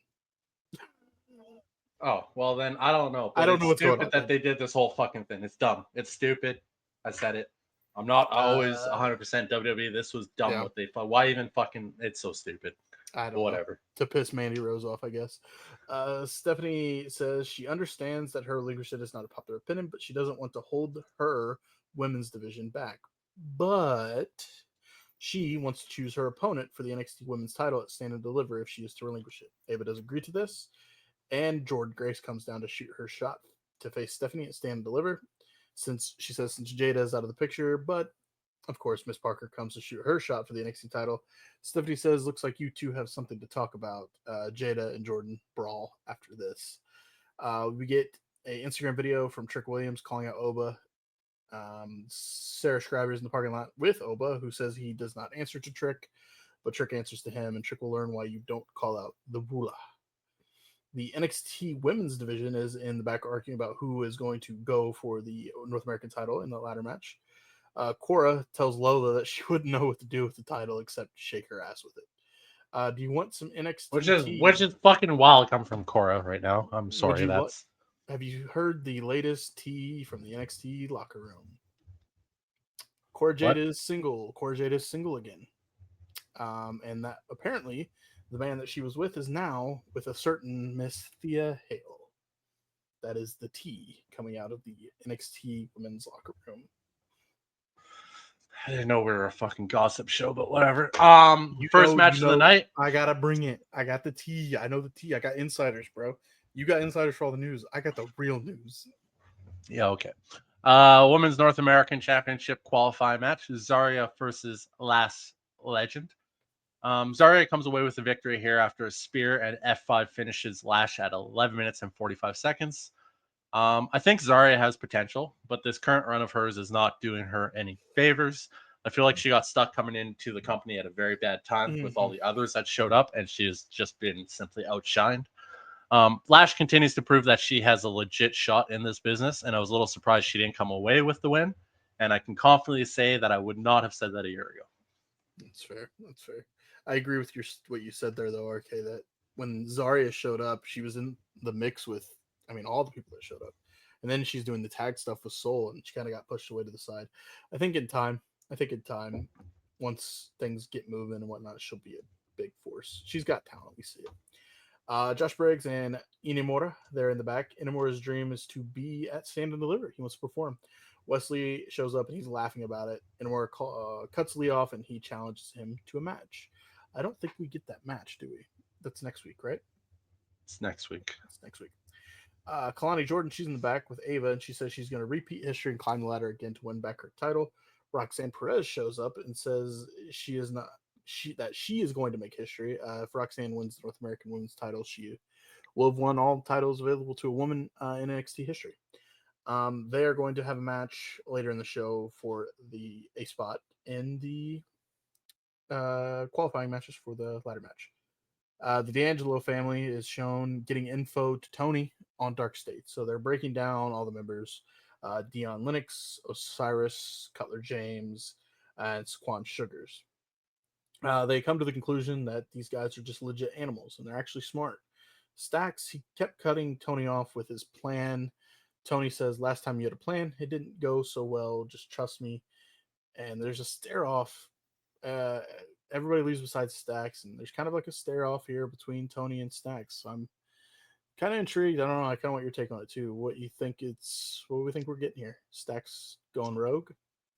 Well, first off, Stax saying that it was Tony's idea to stay in the darkly lit backstage area was not his idea. It was actually the team's idea. Second off, Stax is good. I want to see them. They're obviously going to give him something a little bit more important to do here. So I want to see where it goes because I think Stax could definitely carry a story, and he's fantastic in the ring. So Hank and Tank are wearing pretty deadly gear, getting coached up by the Yes Boys. Good luck. No Quarter Catch Crew scoff at them as they're about to beat their ass. They rip the gear off. Kit says, well, you can lead a horse to water, boy. You can lead a horse to water. We get the commercial. We come back with a Culling vignette hyping up Spears for his match in the main event against Ricky Saints. Yeah, and that leads us into our second match of the night. No Quarter Catch Crew versus Hank and Tank.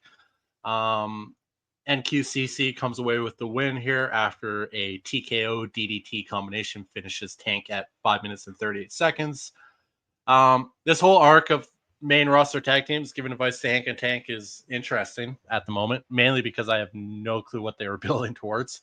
And that at least makes it wanting me to see more of it. Tavian Heights and Miles Bourne continue to impress here, and it makes me wonder why they are not being used more often.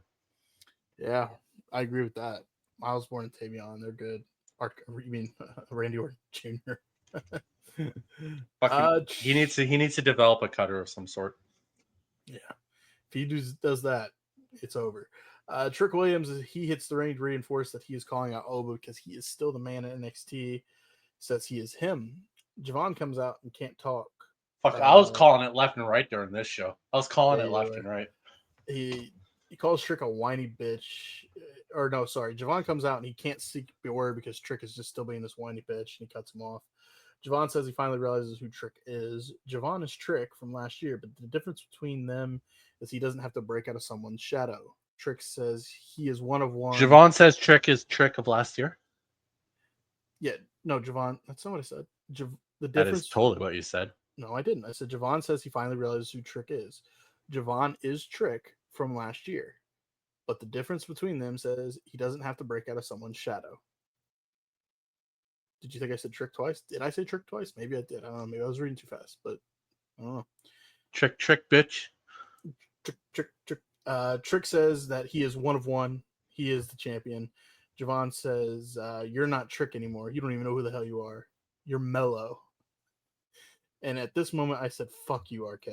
Because the comment when Trick said he is him, and RK's response was, who is he? Carmelo Hayes. And Javon calls him Carmelo Hayes. Javon says Trick is a hypocrite. And the difference between them two, Javon says he dropped Oba. Trick couldn't. Oba shows up, tells Javon to go ahead and say it to his face. Javon calls his shot for the NXT title here. Trick butts in. Javon says, shut your ass up. Trick tells Oba to make it him versus Oba, tells Javon to take a step back.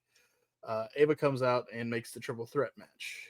So it is a triple threat match for the NXT title at Stand and Deliver. Oba Femi, Javon Evans, Trick Williams, which I did predict. And I said the main part of that prediction, RK you can attest to, is I said Javon walks out champion from Stand and Deliver. Yeah, you're going to be wrong on that one. That is a prediction I'm holding on to. Dark State hit the ring and lay out Oba. They lay out Javon. Trick's in the middle of the ring. And they lay out Trick too. I was wrong. I thought Trick was the leader. I was wrong. They were obviously teasing it because of the way they came in and paused for a second, but then no. They must have read. Apparently, I wasn't the only one saying it. I think a lot of people were saying that Trick might be the leader. They must have saw all the discourse online and said, "Let's tease it for a second," and then beat him up. 100% they did. 100% they did. Andre Chase is in the back. He's got cracked ribs and he's going to need a ride home. Uriah and them come up to take him out in a wheelchair. But as they go to wheel mount, Chase starts yelling, back up, because they're headed into a path of Jordan Grace and Jada Parker brawling backstage.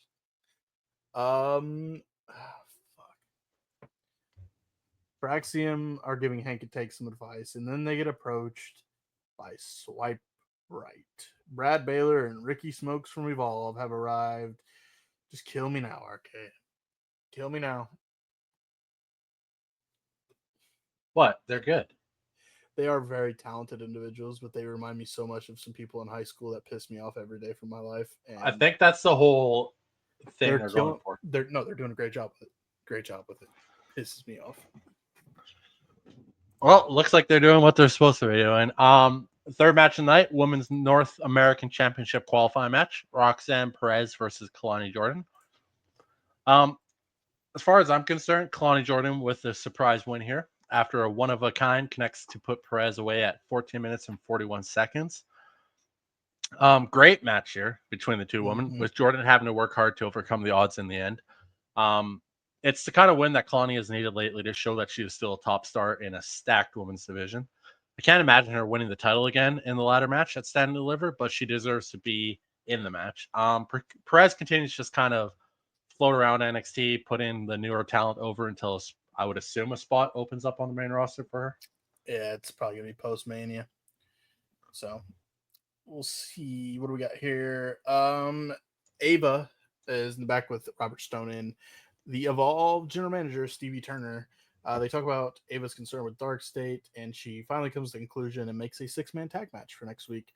Dark State versus the team of Obafemi, Javon Evans, and Trick Williams. Tony Khan's booking 101.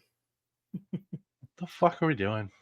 Ricky Saints is backstage hyping himself up to be dripped in gold. We see Zarya and Soul in the back. Kalani comes in and says she's going to be champion again. Soul has her qualifier next week. Uh, Apparently, Zarya didn't know that. So basically, they're like, well, no, we're going to go at it. We're going to be on the same team throughout the ladder match, but one of us will be champion. We again get an X video from Dark State and Saquon Sugar's talking directly to me. Literally looked in the camera and was talking to me and says, "You think you had it figured out, huh? Motherfucker, man." They were talking to you. Here's what's coming next week before we get to the main event, of course. Yeah, and main event match, fourth match of the night. Men's North American Championship match. Ricky Saints, Don't Call Me Starks versus Sean Spears. And yeah, Ricky Saints is your new North American champion after Rochambeau put Spears away at 10 minutes and 17 seconds. This wasn't a 5-star match by any stretch, but what WWE and NXT do so very well is make absolute stars out of talent. Ricky Saints showed a lot of fire here, and that's going to make him into a bigger deal in WWE. He is an instant player in NXT, and people are going to notice him. Post match, Saints is celebrating his championship win, but here is Ethan Page to remind him that he runs AE. No. Fuck, I did it again. That he runs NXT. Yeah, that match is gonna happen at Stand Deliver for sure. Ethan Page, Ricky Saints for the NXT North American title. Be a fun one to watch, and I can't wait. I know we only got a short while till Stand Deliver. What, 2 weeks? So for 2 weeks on NXT, those two are gonna cook with microphones in their hand. Can't wait. Yeah, man, I enjoyed NXT. NXT always delivers for me, and they do their thing. The build, it is funny that they're running back the 6-woman ladder match again, but I'm sure it'll be a good match. Early predictions, I don't know who's all in that Fucking match. stupid. But anyways, I don't know who's in that match, but I think Soul might come out with the title. I could see Soul come out with the title there. nah. I don't know who else is going to be in it. We'll see, but maybe Soul. But yeah, I like NXT. Good NXT, man. But come on, it's NXT. Not maybe Soul. Zarya. Very good NXT this week, but that is no surprise as they rarely put on a bad show. Stuff is being set up for Stand and Deliver, and we had a big moment to close out the show. A lot of stuff got crammed into a 2-hour runtime, and things are really picking up leading into the biggest show of the year for NXT at Stand and Deliver. Oh yeah, man. Can't wait for Stand and Deliver. We got one show to go, RK, so shall we get right into it? It is Smack of Down on Friday night. It's Friday, and it's actually Sunday, but it was Friday when we watched it. And that means we get 3 hours of SmackDown again. We are live from the Allstate Arena in Rosemont, Illinois, as WWE is back on American soil after their 3-week tour of Europe.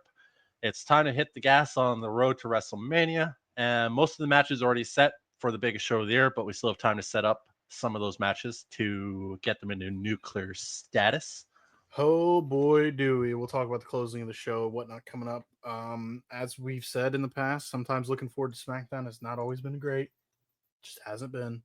But yeah, it's all good. It's all good, man. They powered through these 3 hours. It was actually a good SmackDown. Been a while, but I was looking forward to all of the CM Punk drama, really. Well, it's hard not to top what they've done for the last 3 or 4 weeks. We are on CM Punk's home turf here in Chicago, and that Chi-town, should mean baby. he will be front and center of the evening. So let's get to it. Oh, he is front and center. Joe Test welcomes us into Chi-town. We get a who's who of who's in the building and the matches we have on tap tonight. They get the nice little recap of the contract segment from last week's SmackDown with Roman, Seth, and Punk. And CM Punk kicks us off in the ring in his hometown, so you already know that Chicago is hot.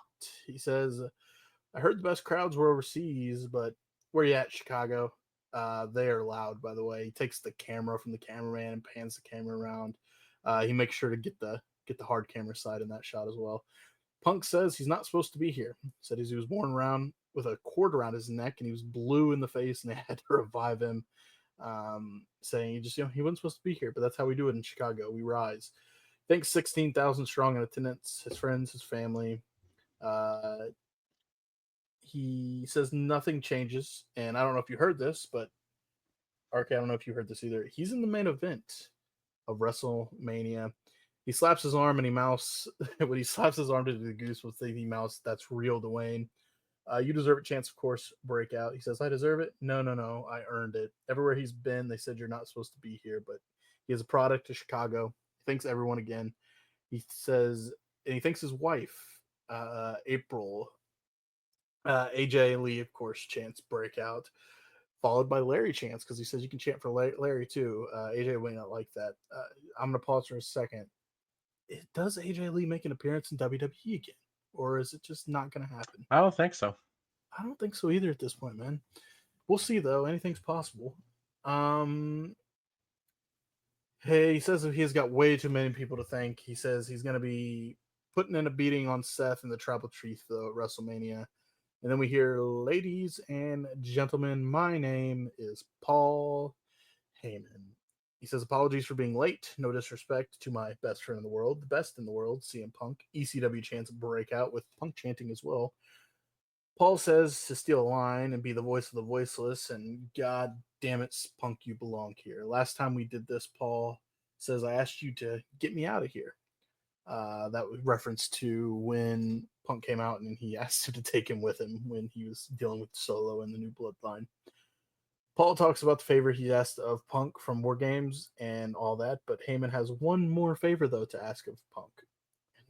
Punk goes, okay, please tell me what that is. The favor that Heyman wants to know, what is the favor that I owe you, Mr. Punk? Punk says, I will gladly tell you the favor, but since Roman's not here yet, it was noted early in this promo. He says, I want to tell it to Roman's face when I tell you, Paul. So we're going to wait till the end of the show to find out what the favor is. We're finally going to learn. That just reminded me what I got to do after this show. Okay. We get, after this segment, a Rey Fenix debut vignette airs, and guess what? He is up next. Yeah, I did some internet sleuthing, and I determined that the tattoos on Ray's left hand was, in fact, for Ray. So that is definitely who's up next. Of course, because, you had to do some sleuthing. They didn't, come out and say his name at all. No. First match tonight, we got Rey Fenix debuting against a surprise opponent, Nathan Frazer. Crazy. Before you go into it, when he came out, we were both like, oh shit, we're about to get a banger. Oh shit. We did not get that exact banner, but they put on a fucking good match. But I would imagine the nerves were there for both of them. I mean, Nathan Frazer up on the main roster, in front of a 17,000 fan crowd, as opposed to his usual couple hundred of people that he wrestles in front of. But yeah, Rey Fenix gets the pinfall in his debut at 8 minutes and 17 seconds with a top rope run head kick. I think they called it the Adios Amigo kick, and Mexican muscle buster, which I called before they even mentioned. I'm like, hey, he's doing a muscle buster. What a moment for Frazer to get the nod to introduce Rey Fenix to the WWE universe here. Can only imagine Axiom is going to be a little pissed off at Nathan on Tuesday because of the whole Lucha connection. But yeah, this was a good debut for Fenix as he showcased what he's capable of. And I can only wait for the inevitable reunion between him and Penta to really set the WWE ablaze. Again, one of my top matches ever include the Lucha Brothers, so I cannot wait to see what they do on the big stage of WWE. Post-match, we get a Fenix interview in the ring, and he tells the fans that he is where he belongs and has realized his lifelong dream of being in the WWE. Yeah, man. But Axiom is going to be fucking pissed on Tuesday. Can't wait to watch NXT. We get a shot of Santos in the back who's telling Berto and Garza that they need to be like Rey Fenix. Berto's like, no. He's a flash in the pan. Santos, I am better than him. So Santos says, all right, I'm going to go make the match then. Next week, Berto, you facing Rey Fenix. Yeah, he's going to lose. We'll see how that goes. Mind you, that could be a really good fucking match. It will be. Berto's good. So is Garza. I mean, they're talented. We get a Drew McIntyre vignette. He's got an eye patch on. He's wearing an eye So patch. good. So good. Running down Damon Priest for all the past. He asked Priest to verbally. Does he not look like a Bond villain? A little bit in the accent too. Yeah, it's legit. He asked Priest to verbally punch holes in his logic, but you can't. But no, you hide in the shadows. Now he's got glass in his eye, and he may never be the same.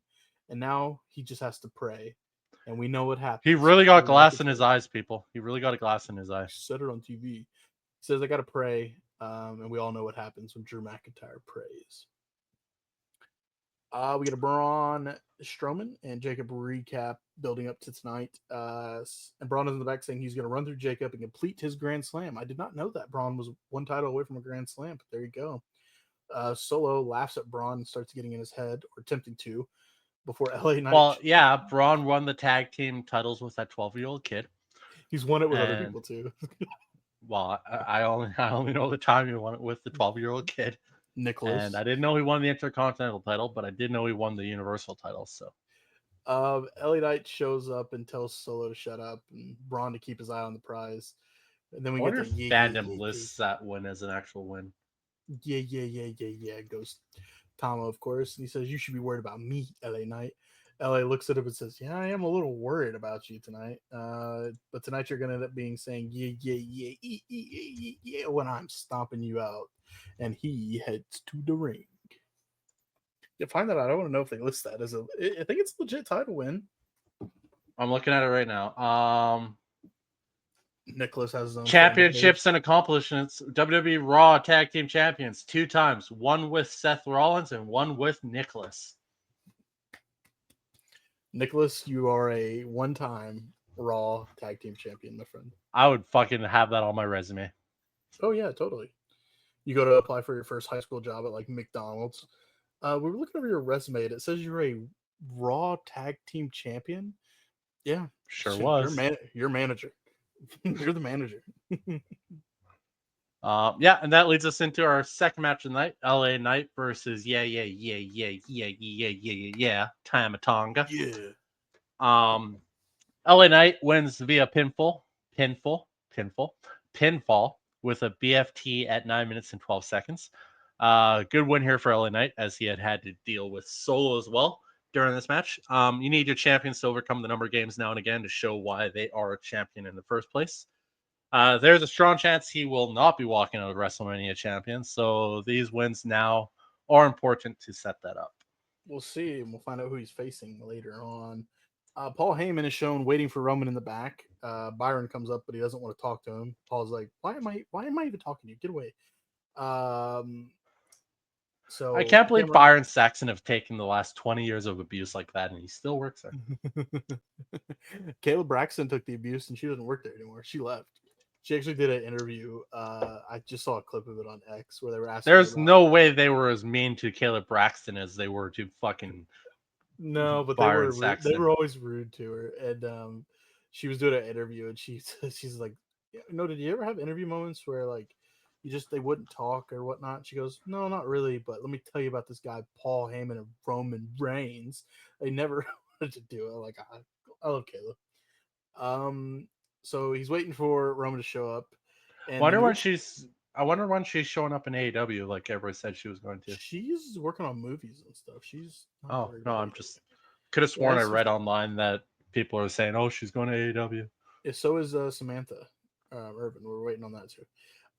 He looks into the camera here and he looks. And I don't think Samantha still cannot go due to contract issues with the WWE. Because she left her contract, but she's still under contract. Yeah, that's true. He looks deep in the camera, Heyman here, and he says to CM Punk, "Whatever the favor is, it's a yes. It's a yes. It's a yes."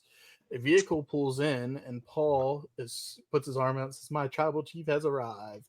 Nope, it's Seth Rollins, who says he wants to be present and find out what this favor is. We get another smoky vignette. Aleister Black, of course, seemingly. Oh fuck. All right. We talked about this in the news. Charlotte Flair, Tiffany Stratton face to face, moderated by Wade Barrett, asking Charlotte Flair why she chose Tiffy. Charlotte says she was begging and I'm in the giving mood, and I haven't done my charity work in a while. She wanted to show that the smartest fans that there is no comparison. Tiffy says no matter what, you'll always be second to your daddy Ric Flair, and at Mania you'll come second to me. Crowd starts chanting for Tiffy, and she does have the upper hand here. Flair is kind of struggling with the crowd booing so loud. Tiffany cuts her off and says, "Oh, cat got your tongue." Flair's kind of, like we said, struggling with the crowd. It was all downhill from that moment. When the crowd got into it, it really went downhill. Charlotte can't even say much. All she does say is she says, "You know what, Tiffy, you can have the last word." Tiffy says at 25, Charlotte was trying to make a volleyball team and drinking in her daddy's basement. She says, "Me at 25, look at me, world champion." She says she's gotten to her, and in the ring she may be the queen, but outside you ain't shit. In 60 days after Mania, you'll be just like you are now, outside of the ring, alone. Isn't that what 0-3 now? Flair says, "Oh yeah, Tiffy, why is Kaiser in my DMs?" We talked about it in the news, and stupid. I mean, can Kaiser even come out as a heel anymore? No, he's a face. They're gonna cheer him so loudly when he comes out. AEW Dynasty update real quick. WWE would have to be smart to capitalize off that right now. This looks like a shit show. I've glanced over a couple times. Moxley's went through a table off a ladder. He's not bleeding. Swerve is. Hangman Page came out to either take out Moxley or Swerve. He was confused. He's getting beat up by the Death Riders here. Oh, wait, no. Now he's standing tall. There's no ref in the ring now. All's went to shit. Hangman Page is about to help Swerve Strickland win the world title, I think. Which is crazy when you think about it because of the beef. It's not, though, because of their interaction on a Dynamite a couple of weeks ago. They confronted each other, and so actually it does kind of make sense because they had a little heart-to-heart moment. Okay, Samoa Joe, Hook, and Shibata are here now beating up the Death Riders. They're beating them up the ramp. You like my play-by-play? Oh my! Wait, hold on. By God, it's Samoa Joe. He's got Hook with him. Taz, you know who Hook is? He's an up and coming. Anyway, Swerve's got a chair. He just threw it at Mox. Mox ate it like a champ. I don't even know if he got his hand up, which would make sense. He may have got his hand up. Swerve setting up for the house call or the Swerve stomp here. Crowd looks, they're on their feet. They're cheering. I don't see a referee though. I don't see a referee. There's no ref. RK, there's no ref. Did Bryce get told to fuck off again? I think Bryce is the referee too. Swerve's going for it. Oh, and also earlier in the match, Moxley hit Marina with a cutter when Swerve pushed her in the way of it. He just hit the Swerve stomp. But there's no referee in the ring. He's crawling for the cover. Oh my God. He can't. He's hurting. He's holding his leg. Moxley's got his eyes wide open, staring at the screen. Oh, the lights just went out. It's dark. The lights are out. It's dark. I'm not joking. The lights just go out. It's all dark. I don't know who's coming out. We're about to find out. It's the Young Bucks. They're holding on to Swerve's arms. They're about to hit the VIP trigger on him. There's some guy in the front row with a weird mullet and a middle finger up. VIP trigger. The Young Bucks just hit Swerve with the VIP trigger. And the crowd is doing this.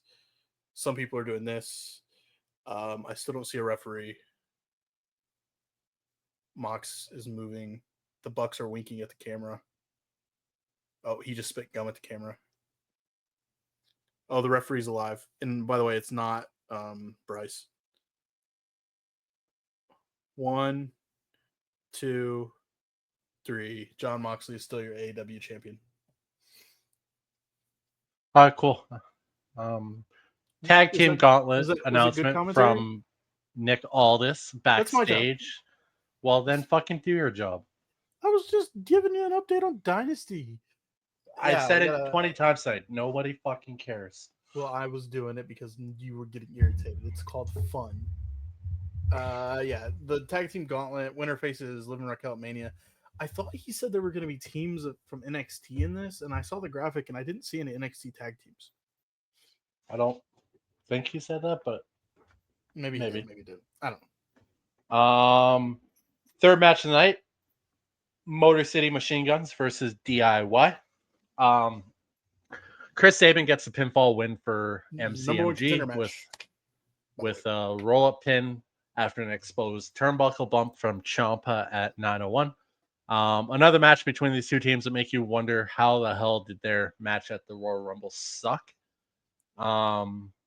This match sets up balls, man. Oh, this match sets up a match for the titles with the Street Profits, but I'm still seeing a multi-team match of some sort at WrestleMania happening. You would think because of how hot that division's been. Yep. Yeah, we'll see. Post match, the Guns stare down the Street Profits ringside, with a fan next to them not being interested in at all. Dude, would you not have been a part of that? Like you wanting to these my guys? Like what you gonna do? You don't want the smoke. You don't want the smoke. Yeah, you could have said that like 15 times, like the guy when Punk returned. He's like Chicago. Backstage, we got Miz and Mello. They're in the back who run into Pretty Deadly. They call Pretty Deadly jokes, and Pretty Deadly says, "Oh, you want to talk about jokes? Marine 3, Marine 4, Marine 5, and Marine 6." Miz, who's a 9-time champion, asks how many of those they have. Pretty Deadly says, "Yeah, with 9 different partners, and now you've got the new hotter model, Carmelo Hayes. You may as well be Leonardo DiCaprio." Mello says that they couldn't beat him and Miz on their worst day, so we're gonna get a match between those tag teams right there. What was great here was Miz was saying all this shit, and the Mello are he's awesome, him, and Mello the whole time was just like, sure, why not? Yeah, he's fuck it. Fourth match tonight: B-Fab versus Naomi. Naomi wins via pinfall at 2:05 with a 1-knee code breaker, which was absolutely beautiful. Yes. Not a long match, and unfortunately for B-Fab, she is just cannon fodder right now, but she's working her way up because for the longest time she was just a sidekick, and now she's in matches. So I think B-Fab has a lot of potential. Is what I'm trying to get at here. But yeah, not a lot of matches there. Just setting up Naomi looking strong in her new heel role to continue along the feud with Jade Cargill. Post match, Naomi calls out Cargill, who obliges and slides in the ring to hit Naomi with a pump kick. Nick Aldis comes out to make it official for WrestleMania, and we are going to get Naomi versus Cargill. Let's go. Come on. Let's go. Yay. We got a Damian Priest vignette here. Says Drew screwed himself every step of the way because of his baggage, but I'm the bad guy, right? He calls him a hypocrite and says he's a junkie who's addicted to his little jokes for a cheap pop, and he is fine being the villain in his story because at Mania, you will become my victim. We get a Triple H Hall of Fame hype video. They're showing the Evolution era throwback for his Hall of Fame coming up. Nick Aldis in the ring and says he has to do something that he does not want to do, and he hates doing it. He brings out Kevin Owens. Kevin says he's been doing this for 25 years, and he's gave it his all. He says for the last 4 months, though, he's been dealing with a neck injury, and he has to go get neck surgery. And it sucks about the timing because Mania is coming up. He has learned that he has never Did he actually say 4 months? He did. Well, fuck, there's another lie. It's a fucking work, people. Because it happened in January. He even said it in an interview. January, February, March, April. Dude, it's the start of April. That's not 4 months. January, February, March, April. This SmackDown was in April. Yeah, but it's the start. Do you not know how months work? Yeah, I know that January is the first month, February is the second month, March is the third, and April is the fourth month. Yeah, but it would be 3 months ago, and in May it'd be 4 months ago. When this isn't going to work, you're going to look kind of like a bad person here. Why? Because you're having fun with a dude's neck injury. No, I'm not. I said if it's not a work, that fucking sucks. But until it's confirmed that it's not a work because WrestleMania still has not happened, I will refuse to be 100% convinced because everything Owens has done for the last year has been a work. And the timing of this, with everything that's going on, Totally. is suspicious. I get it, and you've watched way too much wrestling in your time. And this would not be the first time that something like that has happened either. Once again, you've watched way too much wrestling. I get it, but I'm surprised he didn't come out in a fucking salmon sports coat. I will explain my. He kind of. I mean, he had the Bret Hart pink jacket, but Exactly. Do you not see what's happening here? yes. Can I just finish, and I'll tell you why I think it's legit. He has learned that he has to never take this stuff for granted. He says he's sorry and thank you. Randy comes out, and this is where I think it's legit because there is a moment between Randy and Kevin Owens where Randy is looking at him and he mouths the words, "Go get yourself fixed." And you could tell. Why are you doing it on TV though? Why are you doing it on TV? What do you mean? Why would Randy say that mouthing on TV to him? Because I'm sorry, I'm jaded by the wrestling world, but I refuse to believe this is 100% the fact. He comes out, he's no longer got a match for Mania, and he RKO's Nick Aldis. And which this is funny because the RKO Nick Aldis, the last time he RKO'd him, he got fined $500 and he paid Nick Aldis $1,000. Whatever. He paid him $100,000. And he said, "What's this extra for it?" And he said, "For the next time it happens." So, but he already used that next time it happened, but everybody wants to forget that happened and they're referencing to it now. But that did happen again already. All I know is Kevin Owens is legitimately hurt. I'm sorry. You could just tell on his face. I know it's Kevin Owens, and you're gonna stick with your thing until after Mania. I will stick with my thing until after Mania. There's just something. I understand it. The timing. I get it. Why it's suspicious, but nah, man. He broke it down on that podcast of what it was. That he was cleared. It was fine, and then it was a random Raw or something that happened where he felt off, and then that's when they did more tests and learned that he had to get surgery. No, it's not when they did more tests. They did more tests after he had a hardcore match with Cody and then a hardcore match with Sami Zayn. He said that he was hurt on a random show in January. I've watched the interview. I've seen it. And for some reason, you don't believe a second of it. Because if he felt off in January, why was he having hardcore matches? I know for a fact there was a specific moment because in December I did a full body MRI just from curiosity, just to make sure and see if anything needed to be made aware of. It's a thing where you can see if you have issues in your bone structure, blah, blah, blah. There was no concern. Great. And he felt great. In January, he had a match. In the match, two things happened that really jarred my neck. That's when the issue started. I knew there was something. We ended up doing an MRI this week and found out it's serious. I think that match in January is what did it because I had an MRI a month before that everything looked fine. Should be noted that. So he felt off in January. 2 matches in 2025 between his ladder match with Cody and the unsanctioned match with Sami Zayn. Despite appearing on TV multiple times, Owens has not wrestled since that last match with Sami.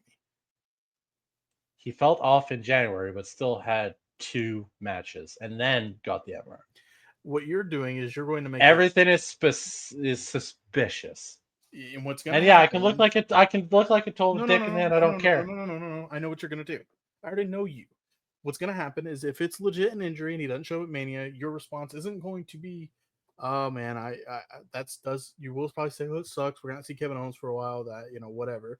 But then you're going to flip it to make yourself feel better, so you can come out on top of this situation and be like, "Well, WWE is not good at their job because you can't be on the bottom of the situation. You have to somehow be on top." You're a heel. No, I'm not going to say that. You're a heel. I'm not going to say that WWE can't do their job because maybe Kevin Owens didn't tell anybody that he felt off. Let it show, brother. Let it show. Be the heel. Be the heel that you are. But no, I'm refusing to believe 100% that it's a shoot until he's out. He's getting neck surgery, and who knows when we're going to see Kevin Owens again. And that sucks because Kevin Owens was on a trajectory of awesomeness, and it's going to suck not seeing him for as long as we're going to not see him for, depending on how long. Until WrestleMania happens, I refuse to buy into it. And I will totally say this right now. If it is a work, I'm glad I got worked out of my fucking shoes because that means Kevin Owens is still wrestling. Totally. But I think you got to realize if this is legit, his career is probably done. Yeah, it's a very high possibility. He's 40. Yep. It takes a year, 2 years to get this shit. You never know. Okay, that was that. Oh, yeah, it's match time. Match time. Match time. Is it already match time? Yes, sir. We do get a classic WrestleMania moment though video. There we of go. The course. first WrestleMania, to be Yep. exact. Fifth match of the night, Jacob Fatu versus Braun Strowman. It's the last man standing match, with the winner getting a U.S. Championship match at WrestleMania. Fatu wins at 15 minutes and 12 seconds after a running Umaga attack sends Strowman through a table. Both were down after the move, but Fatu was able to get up before the 10 count. Man, this match was good, but 2 commercials will always kill matches, and I just don't get why they do it. If it wasn't for the killing of that momentum of this brawl, this match would have probably rated much higher for me. But yeah, it kills the momentum. It was good though, hard hitting match that you would expect from these two, with a lot of great spots throughout the match. But again, man, the 2 commercials. It sucks. It does suck. We get, of course, a recap from Raw's Cody and Cena back and forth. Here is what's coming next week segment. And so I'm gonna kind of tie all this together. Here we go. So Paul Heyman is again with Brian Saxton, still waiting for Roman Reigns. We hit the commercial break, and Roman does finally arrive. He walks right past Paul Heyman and heads to the ring. No posing, no nothing. Probably the quickest entrance of all time for Roman Reigns here. Quickly gets a mic from Paul Heyman and says, "Chicago, acknowledge me. Some do, some boo. Wise man is here. Yes, my tribal. Is he here? Yes, my tribal chief. See him chant. Punk chants break out. He says, yes, that's what I'm talking about. And is he still talking about this favor? Yes, my tribal chief. He asks Paul if he should share a secret with Chicago, and that is that CM Punk wouldn't be back here if it wasn't for him or the main event of Mania. It's all because of Roman Reigns. So let's get to this favor. Come on down here and indulge your tribal chief. But instead, we burn it down because Seth comes out. He's laughing and he's having a good old time with this. I'm a visionary. I'm a revolutionary. I'm Seth freaking Rollins. He's here to find out what this favor is. We get what's the favor chance. He says Roman underestimates Punk. Seth doesn't. Roman could have ended all this, but nope. Now he's in the main event. And Seth says he's in a better mind space and he's adapting and controlling reality. Roman says the reality is Seth is untrustworthy and not loyal. He didn't call Seth out here. He called Punk out here. And Punk comes on down. So he says, what's the favor? So this is about friendship and legacy, promises made, promises kept. Paul, this goes back to Louisville, Kentucky, when they told you I don't belong and to fire me. You said no. You prophesized about this, Paul. He talks about the day Heyman was fired, and he said, Paul, they're going to fire me. Please don't go. He says, Paul, remember, you told me that day, you said, when you main event WrestleMania, we're going to make them deal with the both of us. But they're not here anymore. So, Roman, you are going to deal with the both of us at WrestleMania because Paul Heyman will be in my corner. That's the favor. Paul Heyman will be in CM Punk's corner at WrestleMania. So Roman's response is, really? That's the favor? He laughs and says, you do understand he loves me, right? And he needs me. I saved him. And even if I let him, he wouldn't. He tells Paul to let Punk down easy. And Paul looks like he's going to cry. And he does. Roman asks him, are you crying? You better wipe the tears up and tell him no. Roman, again, starts gaslighting Paul Heyman here to tell him to say no. He says, I'm going to give you one more chance to tell him no. Paul says, no, my tribal chief, I can't do this. Roman backs Paul into a corner. Punk attacks Roman, hits the GTS, and stares down Seth, who, by the way, this entire time, Seth Rollins is in the corner of the ring dying. Laughing at all this. Enjoying every second of this. And he just stares down Punk. And that is how we close Friday Night SmackDown. The favor was Paul Heyman will be in CM Punk's corner at WrestleMania. Yeah, remember how I said the WWE got a picture of Ricky Starks holding the title up right away? Yeah. Well, Street Profits has been champion for like 3 fucking weeks. I thought you were going to say they already have the graphic for WrestleMania up in Paul Heyman's in Punk's corner, which they probably do. Yeah, man. It's been a struggle lately with SmackDown episodes as the 3-hour format has been killing them. But tonight they brought it. The matches were entertaining. The promos delivered. The Charlotte Flair Tiffany Stratton face-off was bonkers as it clearly went off script and Charlotte was fucking rattled. Yes. I did not have that on my bingo card for sure this week, that Charlotte would look absolutely destroyed. CM Punk's favor from Paul Heyman is finally revealed, and man, some people might be disappointed with it, but when you think about it, Paul Heyman in Roman's corner always gave a mental edge in his matches. He doesn't have that mental edge now, as Punk has stolen that from him. You take Paul Heyman away from Roman Reigns, Roman's not gonna know what to do. He needs that wise man, and now he won't have him as we go to Mania. So yeah, no, SmackDown was good.